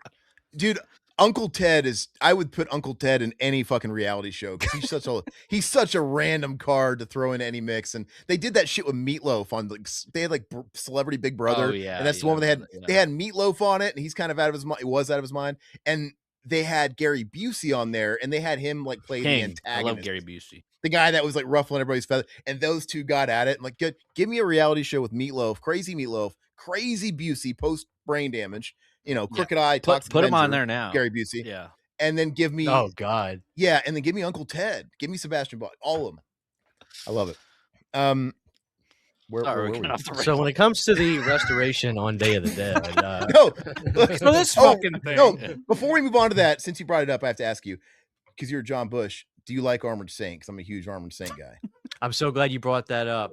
I was a John Bush Anthrax fan before Armored Saint. I hadn't really listened to much Armored Saint, but one day I'm rewatching Hellraiser 3 and I'm like, yeah, Hanging Judge, dude. And I was like, where's Scott Ann?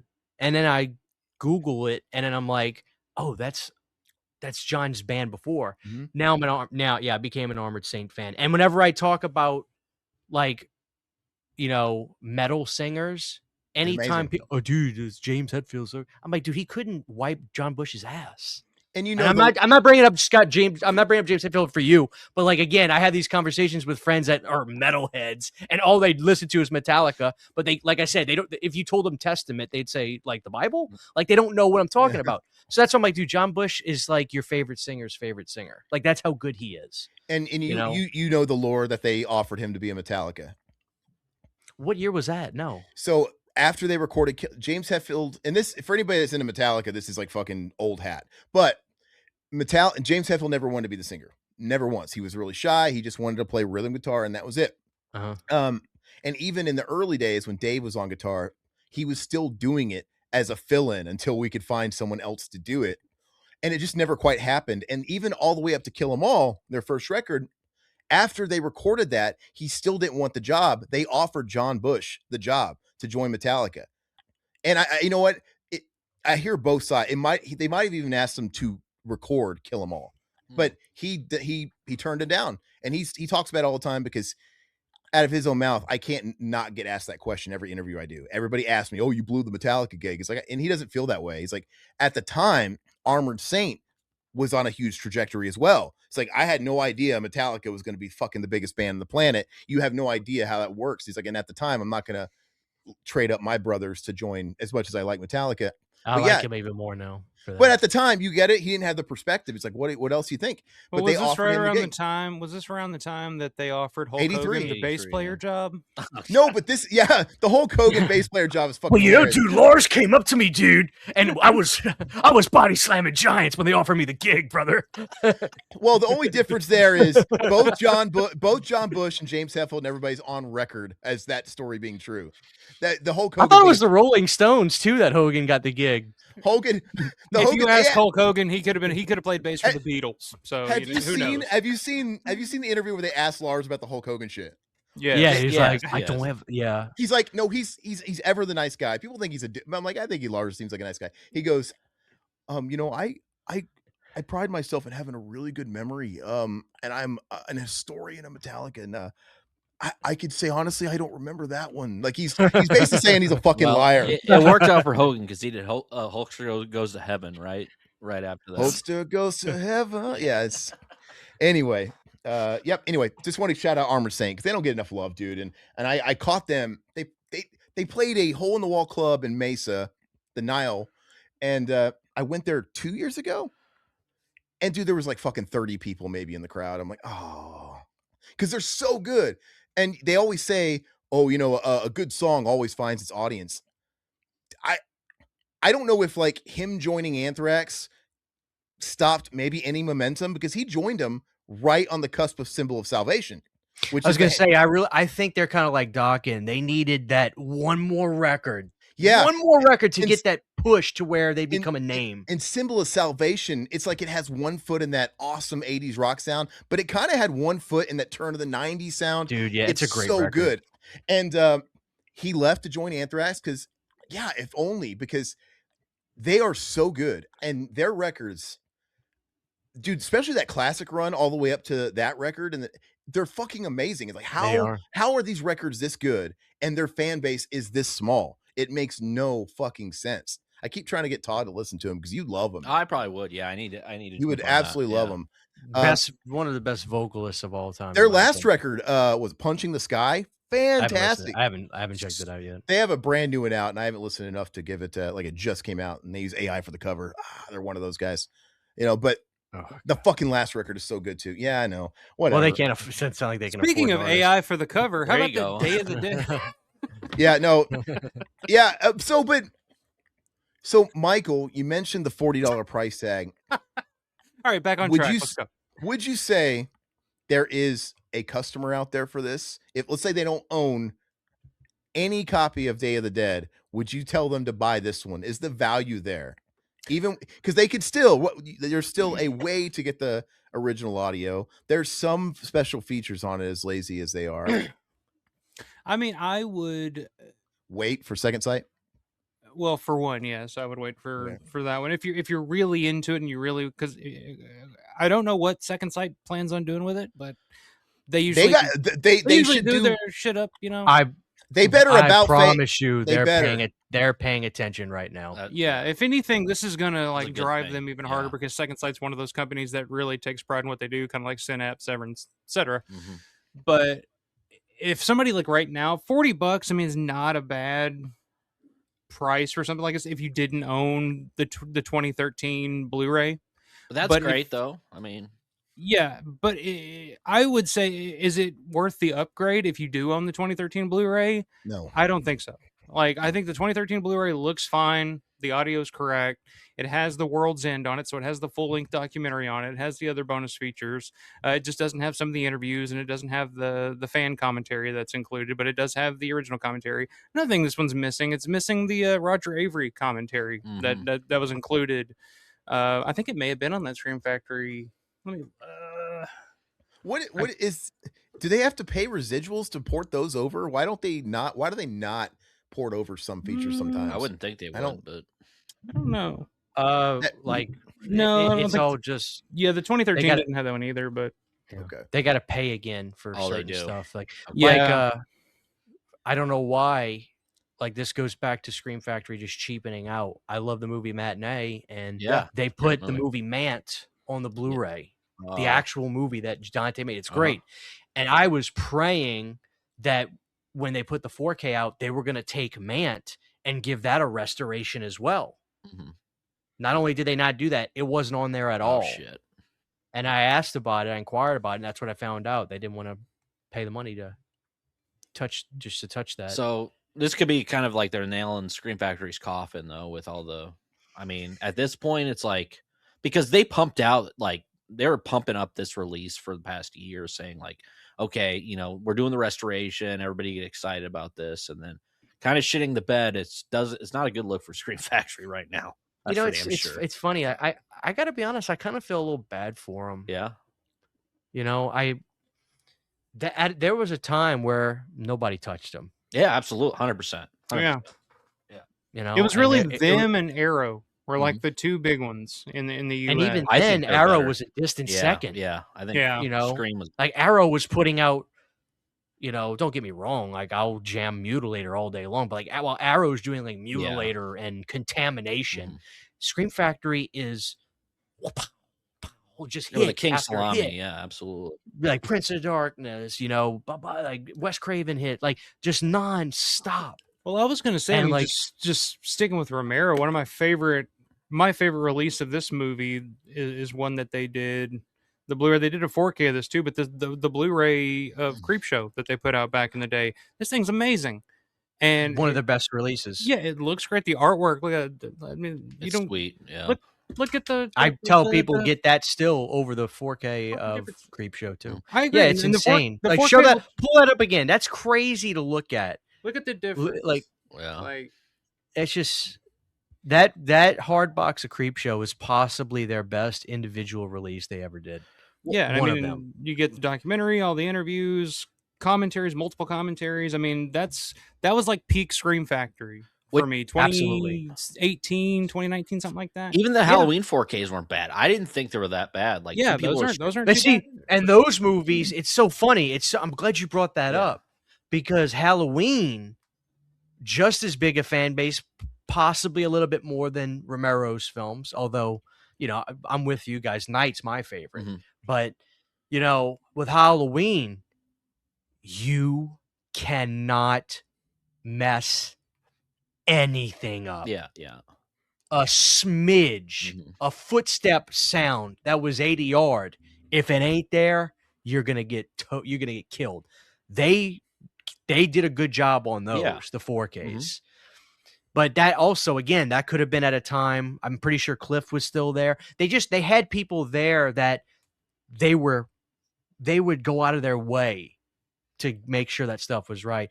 And it's like, I think they did as good a job as probably. I don't anticipate Second Sight's looking all that much better. Probably not. Maybe their encoding or whatever might be better, and it might be on a technical piece of paper or like just spec wise. It could be an improvement, but visually, to say it'll probably be marginal at best, if not identical. But you know, I don't want to be super harsh about the release on a certain aspect. The art, if it's AI, unacceptable. But again, I didn't notice the audio stuff. But at the same time, like I said in my video, I also think it's incredibly important to preserve the way George made the movie. To a T. So do I think that they should do a replacement disc? Yeah. Do I think they will? Absolutely not. I think the Jeff Rowland Blue Sky, whatever the verb is for that, you know, blue skied or tweeted. You can't say tweeted. I think his, we'll call it a tweet for lack of a better word, clearly shows they're not going to do anything about that. If anything, their argument can be, well, it is official. It was on Anchor Bay, which is another thing. It's like, you know, Anchor Bay fucking did it too, you know? Yeah. So, but my thing is this, it's like, at the very least, at least you do have the original audio on there with the Laserdisc stuff. It's got no low end to it. if you have a system, if you got some old school knobs on it, you can adjust the bass and stuff. You could work with it. But I think Second Sight's very much paying attention, and they'll have that situated, have that fixed. And if that means no Dolby because they're not able to actually get the individual tracks to do a complete mix of the score, I guarantee you they won't do a AI styled Dolby mix, whatever kind of process they use. I don't think Second Sight will do that. So it's kind of sad. I kind of didn't want to have to get Second Sight, but now because I'm anal about knowing that something isn't right, I'm probably gonna grab it now. On that note, Alpha, do you are you mad at me for, because last week you said, "Oh, everybody's talking. I don't even think I'm going to open this one." Like you wanted to return it or maybe flip it. Are you mad that you opened it because I told you to do this? I asked you to do this show and you had to open it. Oh no, I gotta do my live stream tomorrow too, and I'm gonna talk about it in granular detail because I went through every bit of this thing, and so I'll talk about it tomorrow night too. But I'm a completist. I'm a Romero guy. I literally have just shelves full of like multiples of every release and every movie that he ever did. So I wasn't gonna like get rid of it or anything, but it does. I mean, I will get the Second Sight when it comes out. And if I were just like a casual fan of Day of the Dead, if I was just a casual fan of Romero, like, yeah, the price point is reasonable for what it is, but does it really need an upgrade? Is it really an upgrade from that 2013 Blu-ray? Not really, in my opinion. And really, the 2013 may be a little better because somehow they got the audio right on that one, where it's not the weird, mysterious inserts of certain things. For I don't know where that shit came from, and Felsher's talked about that because he worked on that original Anchor Bay release in 2003, and he had no idea where it came from, and he was aghast when he heard it. He was like, "What the fuck is this?" And they're like, "Well, it's too late now. We got to put it out." And so like they finally corrected it on the 2013. And now we're back. That's what makes this such a big mystery. I'm sorry to interrupt you, but I keep forgetting they didn't do it on 2013. So what the fuck happened? That's wild. Yeah, it's like, where did it come from? Why? Like, it doesn't make any sense. And another thing that kind of tells you that AI was involved in this release, and I'm not a 100% like I hate AI or anything like that. Like, if it can be used as a tool to enhance something, that's fine. But if you because I watch movies a lot of the time with the subtitles, and I noticed that a lot of the subtitles are completely fucked up on this thing too. So like there's the scene where Dr. Logan on the tape recorder is like hacking up the zombie, and like mother says put it away. It's completely fucked up on that scene. Like, it's just, you're like, where did they get this dialogue from that's on these subtitles? Like, where did this come from? So it's like there's a lot of little things that really add up on this release that make you say, like, yeah, they really doesn't seem like they they cut corners. It doesn't seem like they really put the time and effort into this thing that you kind of hoped that they would have, because it's such a big release and something that people have been waiting for a long time. I mean, doing my channel, since I've started doing the channel, I've had people ask me constantly, when are we getting a Day of the Dead 4K? When do we do, like, what's the story with the Day of the Dead 4K? Why have we not had one yet? And it was always like, well, they don't know where the materials are and blah, blah, blah. And then they find them. They make a big deal out of finding them. And then it's like, all right, we're going to do a full restoration, and we're going to do this, we're going to do that. And then this is what they come out with. And it's just like, something got lost in fucking translation here. But I don't know. Yeah. Nobody knows. Christian, had you ever been to Living Dead Weekend? That obviously just went down a week or two ago now, Alpha. Did you think about going out there? I know Dead Pit was out there. There's a few people out there, but I hate to admit this, but I have a phobia getting on airplanes, and that was really the only way I could have gone. I don't blame you, man. So, I don't blame you. That's not weird. No. Yeah. I hate flying, but I do it. Yeah, it sucks, dude. I had a fan of the channel, God bless him. He was like, "Hey, do you want me to like just grab something for you?" I said, "Don't buy anything," but he's like, "I think they're giving us posters and stuff. I'll give you one of the two." So I got the one. I actually put it up in my little closet room. It's the one with the other one with Ken on the front. Yeah. So I put that up in there. So I have a momentum, and where's it at? I got my little George. That's awesome. Yeah. Nice. Yeah. Those are really cool. So Unfortunately, it's just I'm in Louisiana, so it's a far ways away. Have you ever been to the mall? I have not. I've never been to Pennsylvania. I've been to Michigan, not by choice. Understandable.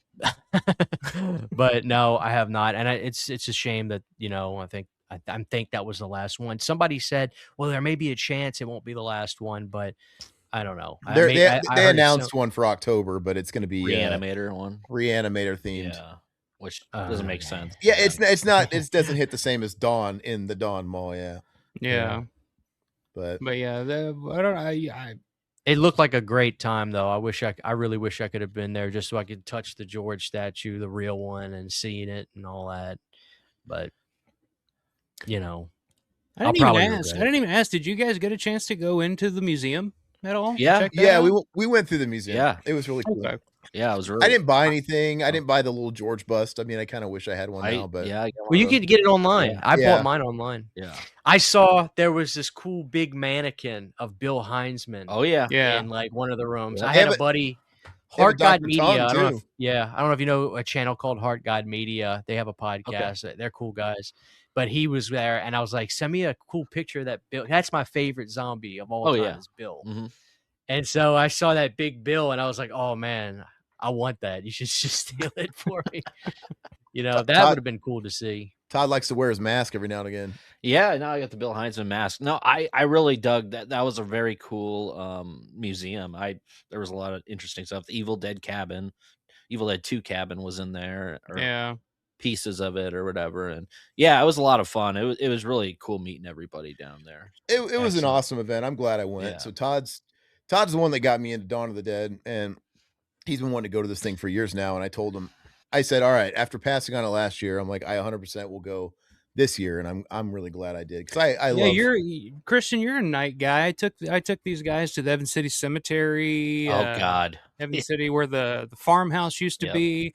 And we ran into some old lady that lived in El May Smith's house, and we got hijacked by her for a couple hours. Aaron had diarrhea shit in the woods, I had the shit at the cemetery. I almost in the woods. That's awesome. Yeah, it was bad, man. And but we did some location videos, and it was a lot of fun, man. The only thing I regret, Alpha, is I didn't know that we were gonna have access to the whole mall during that VIP thing, and I could kick myself because we should have because we're doing a documentary. We filmed all fucking weekend, talked to a bunch of people, and I would die to have crawls of the fucking empty hallways at night when the malls closed down. And I don't have it now, so I'm going to try and reach out to some typically, of the I would have said something, but typically that's not the case. Typically it's cut off. But the fact that the bathroom that everybody's supposed to use at the VIP party was flooded and fucked up, they let everybody kind of go to the bathroom in the food court, so you could kind of just wander around the mall if you wanted to. So I didn't know, or I would let you guys know dude, that. I had some kind of a camera on me all fucking weekend. I was even taking it to like breaks and lunches. I'm like, no, I'm gonna have it. And we were going to this little soiree, and Todd's like, nah, man, fucking like let loose. Like, we're not like, fine, I won't take any camera would have done the trick. I would have taken, because we had like 3 of these fucking things. And of course I didn't have it on me, but I'm gonna try and hit up some of those guys to see if I can if they want to donate any footage, like any of the drone guys and stuff like that. And if anybody's gonna go this year in October, I don't know if you guys are gonna go. Are you going to go to the one in October? Are you going to go back to the mall? I don't know. I don't think so. I don't know what it, financially that's going to look like. I don't know. I don't know at this point. Anyway, I think that's a good place to call it. Yeah. All right. It's been a lot of fun. And Christian, it's been awesome talking to you, man. I want to ask you a question though. So you're a guitar player too, as well, right? I'm a bass player. If you ask me what I am, but yeah, I do play guitar. Okay. I thought I saw like a reel or a short. Were you playing like Whitesnake or something? What am I crazy? What? No, not the last one I did. No, he was playing with his Whitesnake. That was a different reel you were thinking. Oh, gotcha. Oh, you're a subscriber. No, yeah, I've done one. I love Coverdale. To me, is one of the best voices in that. 100%. Soldier of Fortune. I love Deep Purple, Coverdale. I love John Sykes as far as Whitesnake, dude. John Sykes Blue Murder. I love Blue that Murder. record. Blue Murder is fucking amazing. John Sykes is the most underrated guitarist that he's great. Rest in peace. So sad when he died. Amazing. So what's your guitar brand? Do you have multiple guitars? Like, what do you play? Do you have like an axe of choice? What do you? Fender. You're a Fender guy. Okay. P basses, jazz basses, and I've got like 2 or 3 Strats. I got a like a Lone Stars type, and then I got like an Aerodyne double EMG fat Strat. So, and I just like them. They're light, I've kind of just always played Fender. I'm just too used to those. I'm not a Les Paul guy. They're too fat and chunky. They're too heavy. I don't really like the way they feel for me. I'm a Fender guy. I've owned Strats. I don't have one right now. I just sold a Jazzmaster. I'm a Charvel guy. I love Charvel. My main guitar though is Music Man. But still, it's kind of in that realm. Super Strat, very light. Nice. Yeah. I like shred necks, so. I'm a Squire man myself. God bless you, dude. Let's go. Yes. I told my singer for my band, he wanted to get a Gibson. I was like, dude, literally just get an Epiphone. Yeah. Like, go to Guitar Center, go play an Epiphone that you like, then go online and get it cheaper. Yep. But like, he was like, no, dude, it's like Gibson's like the status symbol, man. Yeah, I know. And I showed him, I was like, do you watch Spectre Sound Studios? He's like, no. I was like, I'm going to send you some videos. He hated it, but he did. He ended up getting an Epiphone Les Paul. He paid $550 for it. If you close your eyes and played it, dude, you would never know. Like, if you get a good Epiphone, dude, that's the thing. Don't pay $1,000+ for guitars. That's the thing with like playing music and being in bands and stuff, playing live gigs and stuff. It really is a status thing after a while. Like I remember when I first started 100%. Playing, it's like if you didn't have at least a Marshall half stack 100-watt fucking amp, like don't even show up because nobody's going to take you seriously, Yeah, for a room that holds. Yeah, I went through that phase for a room that holds like 30 people. Exactly. It's like there's no fucking point. Like, but the older I get, the smaller my rig gets. Yeah, exactly. It's like where am I going? But it's like if you showed up with a fucking anything smaller than that, it was like, oh, these guys are fucking jokes. You bring a crate practice amp. There you go. Yeah, right? Exactly. Yeah. Not to bring it back to Metallica, but those first couple of Metallica records, that wasn't a Gibson V. It was a knockoff bootleg, like Chinese Gibson cream colored knockoff, and he actually took the plate off the head and put one on, and that made it look like a Gibson, but it was just the cheapest piece of shit. And it made their most famous records. And to this day, he still owns it. He doesn't tour with it anymore, but he's relicked a couple of guitars to look like it. But it's not all about the gear. It helps a little bit, but Can I bring up one final Absolutely, thing? man. Yeah. Here we go. Okay. This is specifically directed towards Alpha, but I want everybody to answer. Yeah. Okay. I need to know if we think alike. Okay. When it comes to the Romero Dead films after, obviously, Day. Mm-hmm. They suck. The best one is Diary. I agree. Oh, sorry. Alpha's sorry. But, okay, I'm good. I got 2 of them. Listen, Diary is like, that's George saying, okay, I'm not doing the studio crap. I got to be back in control. This found footage thing. This is a new avenue. I actually think Diary is the most rewatchable. It's the horror fans' Dead film out of those 3. Mm-hmm. And I like it. I'm just trying to win you over. I'm trying to like sell you because obviously you're not sold yet. Well, look, Diary. I like Land too, though. People show I like Land. Land to me is 20 minutes away from being great. Like it needed a little extra in there. I've always said it was it's like half a movie. It's not finished. It needs a little bit more. I like a lot about Land, though. I like a lot of the ideas about Land. Like I said, a lot of the ideas that were used for Land were in the original script for Day of the Dead. So I mean, there's stuff that George had kind of hung on for years. Diary for me, when I first saw Diary, when I first saw Land, I had a hard time accepting it because it felt very Hollywood. You had, Hollywood actors. You had Dennis Hopper and John Leguizamo and all that, and that just wasn't the George that I love. That just wasn't George to me. When I saw Diary, I saw it in the theater when it came out. Actually, when I saw Diary, I was like, "This is what I wanted. Like, this is indie George, $5 million on location, and it's George at the time." You got to think it was 2008 or 2008, 6. No, it wasn't 8. 2008. It was 8. Oh, don't correct the fucking Romero guy, dude. Sorry. Don't correct. Only when we're playing fucking horror trivia with Michael Felcher, you can correct me. All right. Yeah, I stumped you on that one. 2008. When you see Diary of the Dead, and it's like, oh, a zombie attacking somebody, and there's a guy filming it. At the time, you're thinking, well, that doesn't make any sense. Nobody would fucking do that.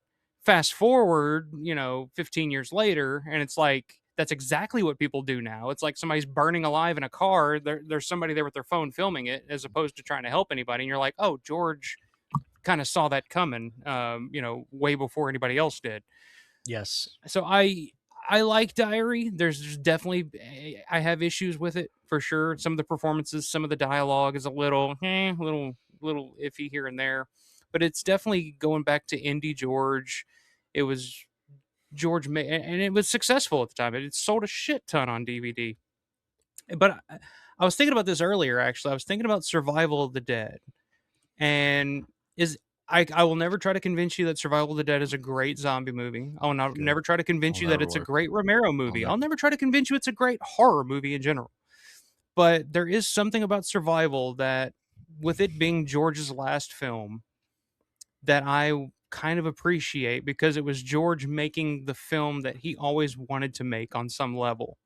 With his style of humor, George always wanted to make a fucking Western. He loved Westerns. He always wanted to make he wanted to shoot guys on fucking horseback. He wanted to shoot big, vast, landscapes. He wanted to do that.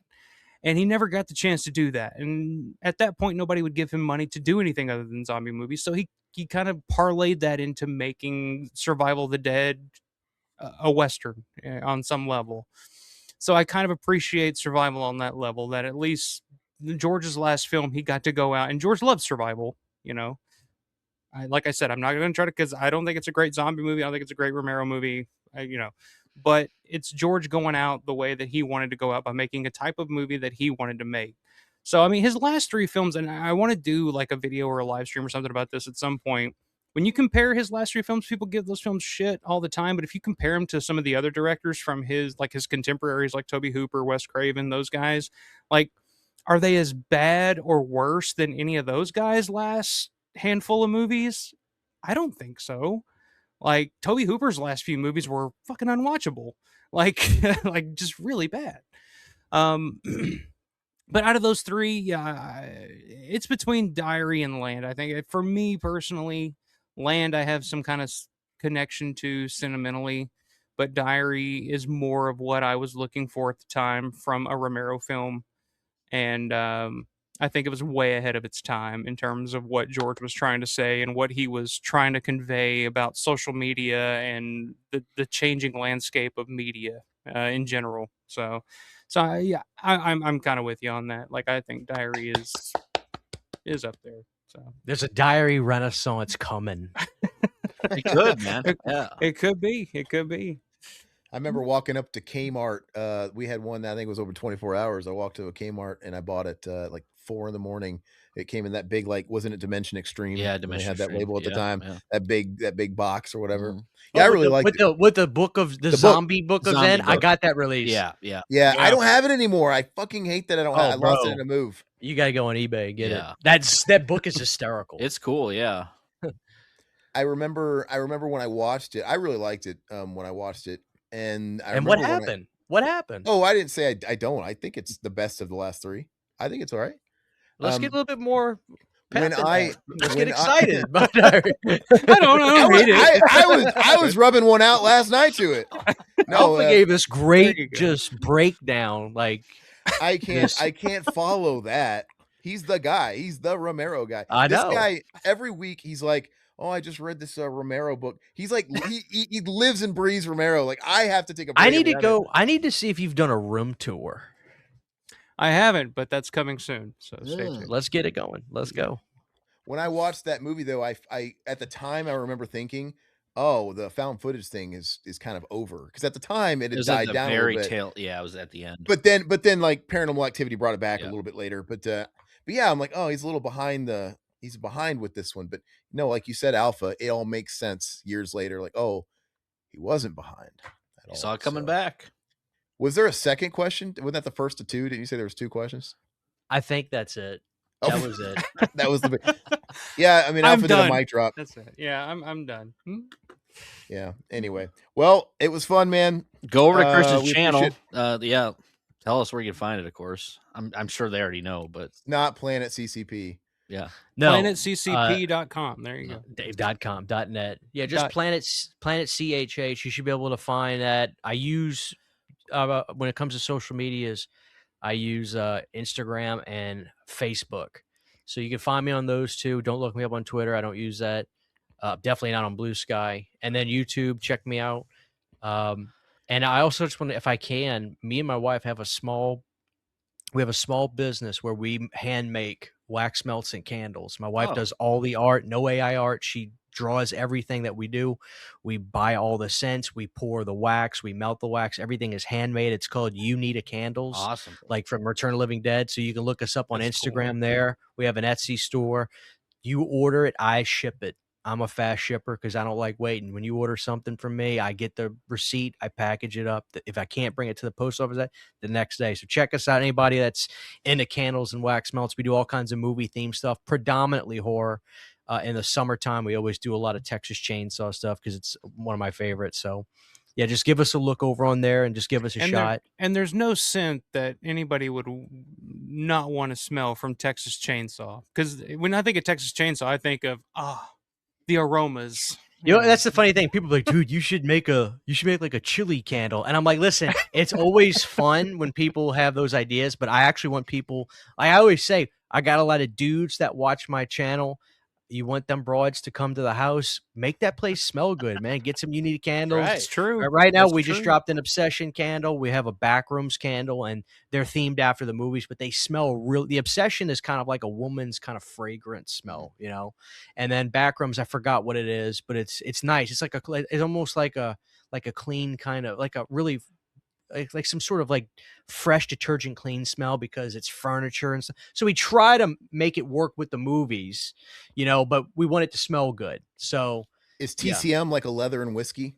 It's a given. I'm just thinking of Gunnar Hansen's body odor on the set. That's all anybody ever fucking talks about. I was going to say his balls. Yeah, we did a Texas Sun Tea. We did a Texas Sun Tea for Texas Chainsaw Massacre. But we'll do I'll take something small from the movie that would work, and we'll flow with that.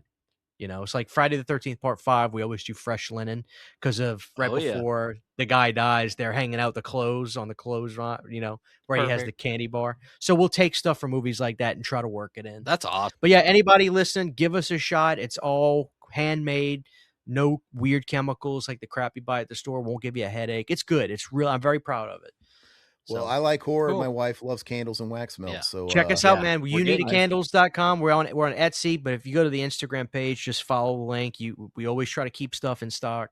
So, Alpha, why don't you tell folks if they already don't know? I mean, you're here all the time, but tell what you got coming up. You said you're going to do a day thing tomorrow, or yeah, I don't know when this is going to come out, but yeah, I'm going to post it. I'm going to edit it tonight and throw it up. Personally. Okay. Yeah. Well, yeah, tomorrow night you can. If you're watching this, you can join me tomorrow night on @AlphaRomero88. I will be talking all about this again, and I'll also be talking about the passing of Suzanne Romero, sad passing, the founder and head of the GARF, Georgia Romero Foundation. Of course, George's widow. Met her once a couple of years ago. Couldn't have been nicer. Just one of the sweetest ladies in the world. Very appreciative of George's fans and really carried the mantle for George after his passing and has brought us so much and done so much for George's legacy. So yeah, we're going to talk a little bit about her. Talk a little bit about the announcement of the upcoming Living Dead weekend in October. So you know, do that tomorrow night, Saturday night @AlphaRomero88. Check it out, and yeah. That's all I got planned for now. So we'll see. All right. Awesome. Everybody like everything. Listen to Armored Saint. Yeah. Christian, it was fun. Let's do it again. Absolutely, brother. Anytime. I had a blast. Yeah. I just want to start a music channel at some point because that's all I want to fucking talk that's about. All this was. That's all this was. We barely talked about this, and the whole goddamn discussion was about everything is a psyop to fucking talk about Megadeth or something. Hey, sometime we'll have to get you on a Rue show. We do Rue Morgue. We go through we're bringing back Fango Friday. Todd. Oh, I just got a huge stack of. I got to show you now. Give me 1 second. Yeah, no, it's. I got to show. I just got a huge stack of these. Yeah. Is he in his underwear? Yeah, no, I think they were just like crawling up. His shorts were crawling. I dig his style. Look at that. I mean, I don't blame you, man. I'm about ready. Oh, is that Club Magazine I see? I'd never actually heard of this magazine. It's called Femme Fatale. Oh, I haven't heard of that either. That's a toilet tank material. Yeah. Like, look at this. It's Scream 3, but it looks like it's from the 70s. That's wild. And it's broads just in lingerie and shit. Like it's it's awesome. I'm intrigued. All right. This is one with the girl from Blair Witch on it, Heather. Wow. This is from 2000. Was this stack on your toilet tank? Was it Sarah Michelle Gellar? No. So I have a buddy named Zach that ran a flea market about 30 minutes from where I live, and I went into his shop one day looking for a CRT TV, which God knows they're hard to find. And he was just kind of looking at me for like a little longer than you think a stranger would. And finally I was like, is something wrong? He's like, I think I watch you on YouTube. And then we became friends, and he would call me up whenever he would get stuff in. And like, he hooked me up with so much horror movies on DVDs and VHSs and stuff like that. Like he was like, he would call me up. This would be the crazy. He's like, hey man, I think I got something you might be interested in. I'm like, what you got, Zach? He goes, well, the guy that directed the August Underground films, you know, he got pulled over by the cops when he had the only 30 VHS tapes that were produced that he was going to a convention with. And the cops pulled him over, and they basically took all the materials, you know, because they thought it was illegal, like snuff material. And one of the VHS tapes survived. Just got my hands on it. If you want it, it's like, I'll sell it to you. I'm like, what? Like, he would get shit like that. It was insane, you know, which I didn't take it because the cover is disturbing. I can't describe it on air. It's disturbing. Yeah. Like the cover of it. It's bad. You probably don't talk about it. Oh, absolutely. Yeah. Well, yeah, we've interviewed him. He's actually a nice guy. So well, tell him if he's wondering where one of those VHS tapes ended up. It's in Monroe. It's in Monroe, Louisiana. And, you know, actually, I'm sure he sold it. I think he put it on eBay. Yeah. I told him, I was like, dude, absolutely. I can't explain that when I come home. Like, it's crazy. Something you go, hey, look what I got. Yeah. Hey, well, if we run out of room more, we can start doing Femme Fatale Friday. I never even heard of these, dude. I haven't heard of it either. Yeah, it's kind of interesting, especially like Heather Donahue doing something around that time. Yeah, like, and it's from 2000. Yeah, but they were covering whatever was big at the time. But I just love that they look 70s. I dig them, man. Yeah, those look really cool. Yeah. Since we're showing stuff, though, do you guys want to see my zucchini? Oh, fuck! Come on.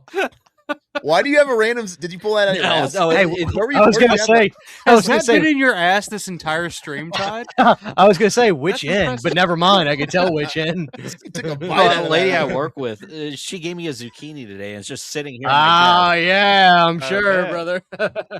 I'm sure. Pretty nice zucchini, though, right? Huh? How much for you to fillet that on screen right now? No, you won't get it. No. Well. Anybody got anything else to show off before we end? No, I'm sorry. I no. I could talk all night long about zucchini and all that stuff. No, it was a good time, dude. We should do something music related sometime. But the thing is, you know how it works. The YouTube algorithms won't allow it. I fucking hate it. I understand that. I'm pissed. Actually, let me give you a quick rundown. So we've been around since 2011. We started off in audio. We were actually around, like, it was like Dead Pit, us. We used to go under Behind the Mask, Exploited Cinema. It was like this little... Wow. Yeah, that was us. We were all kind of incestuous, kind of. I've actually never met the Dead Pit guys, but like people with our camp would go on their show and Exploited would come on our show. It was like back in the day where podcasting was done on Skype. You know, it was real rough. Everybody was starting out as just audio, and we haven't been on YouTube the whole time. But I know. Now I wish I could fucking go back in time. I wish I could go back in 2005 and do it. But yeah, it's just been like a thing where it's like you learn over time, like, oh, we can't talk about that. I can't talk about that. And you kind of make I think everybody makes the same mistake where it's like, if you start a channel, like, well, I'm gonna talk about everything I like. It'll be a one-stop shop for entertainment. You can't talk Doesn't about work like that. You have to be can't a talk niche. about. And I learned my lesson. Well, you know what? This is what you do, though. Obviously, it's different for a video, but I do these things where, like, I didn't do it today because I was in a rush.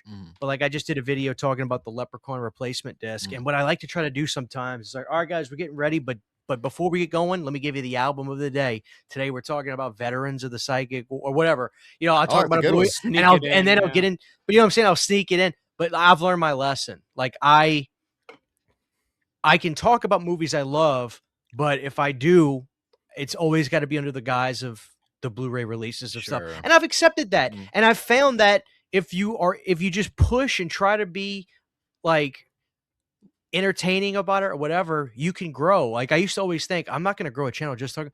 I don't know how I got to where I am. It was a very slow burn. I wasn't an overnight success. I wouldn't even say I am now. But my point is, it's like just doing what I do to get, I'm at 51,000 subs.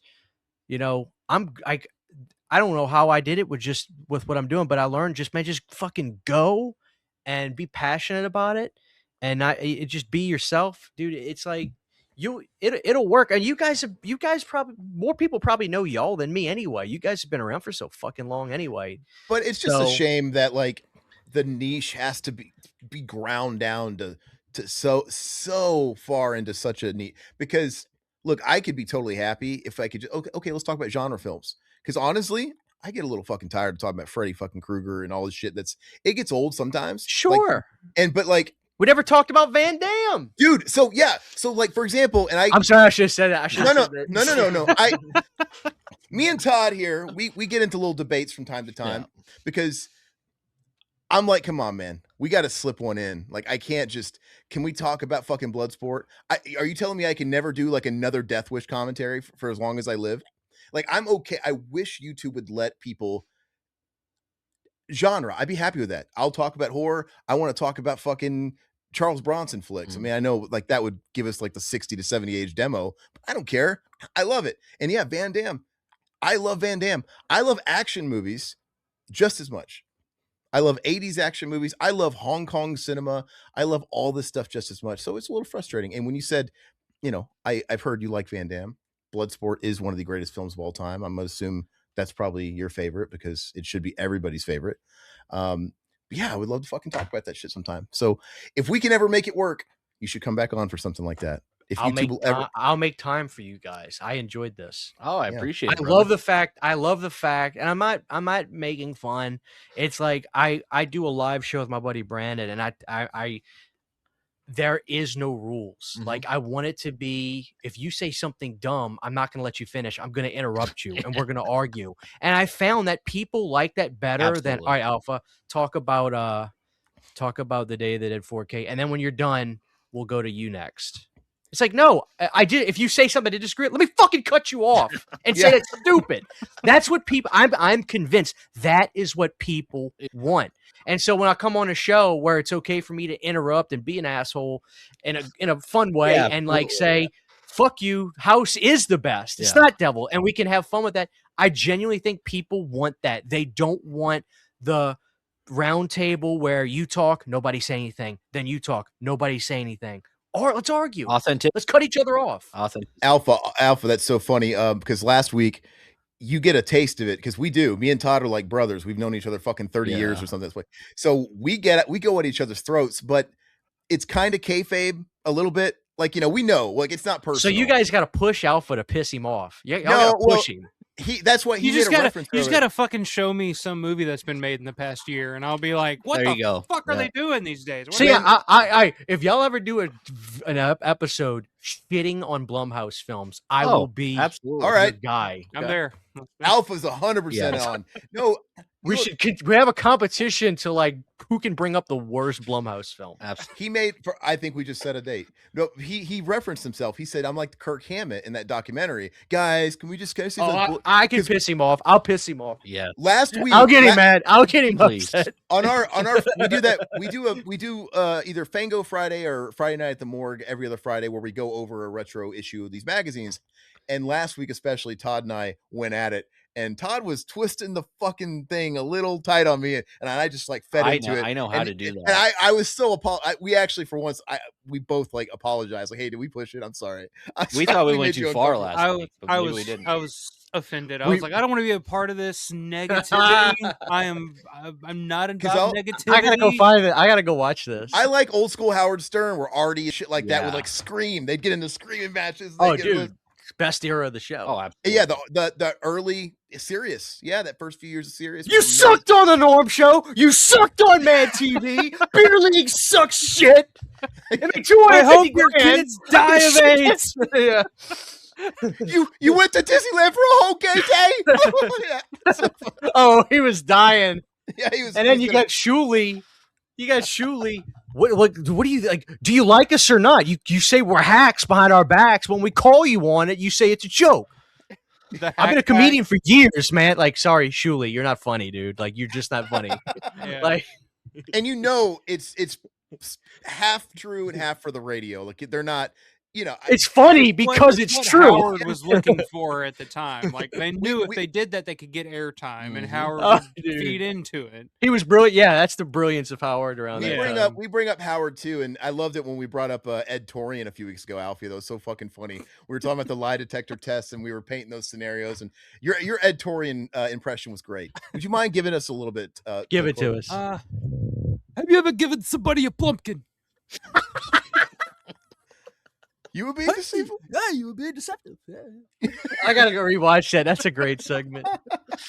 No, but like I said, we cheat. Like I said, as long as you don't title it Dave Mustaine has juicy red lips you want to kiss, and it's in none of the baked in SEO, I can talk about it. So I try and do that. But I think we should do that Blumhouse thing. I think you had a great idea. We should do it. And even if I'm not on, I'm saying do it. If you want me on, I'll do it. You created it. It is your child. I have plenty of ones I could shit on. Absolutely. I love just shitting on stuff. Oh, in a positive way. Yeah, we do too. It's all in a fun. positive way. Yeah, it's fun. In a constructive way. It is okay to shit on something. You telling me Metallica sucks? Everybody says something sucks. It's not personal. I think we should do it. So we'll talk more about that. But all right, let's call it there. It was a lot of fun. See you guys. Peace out, everybody.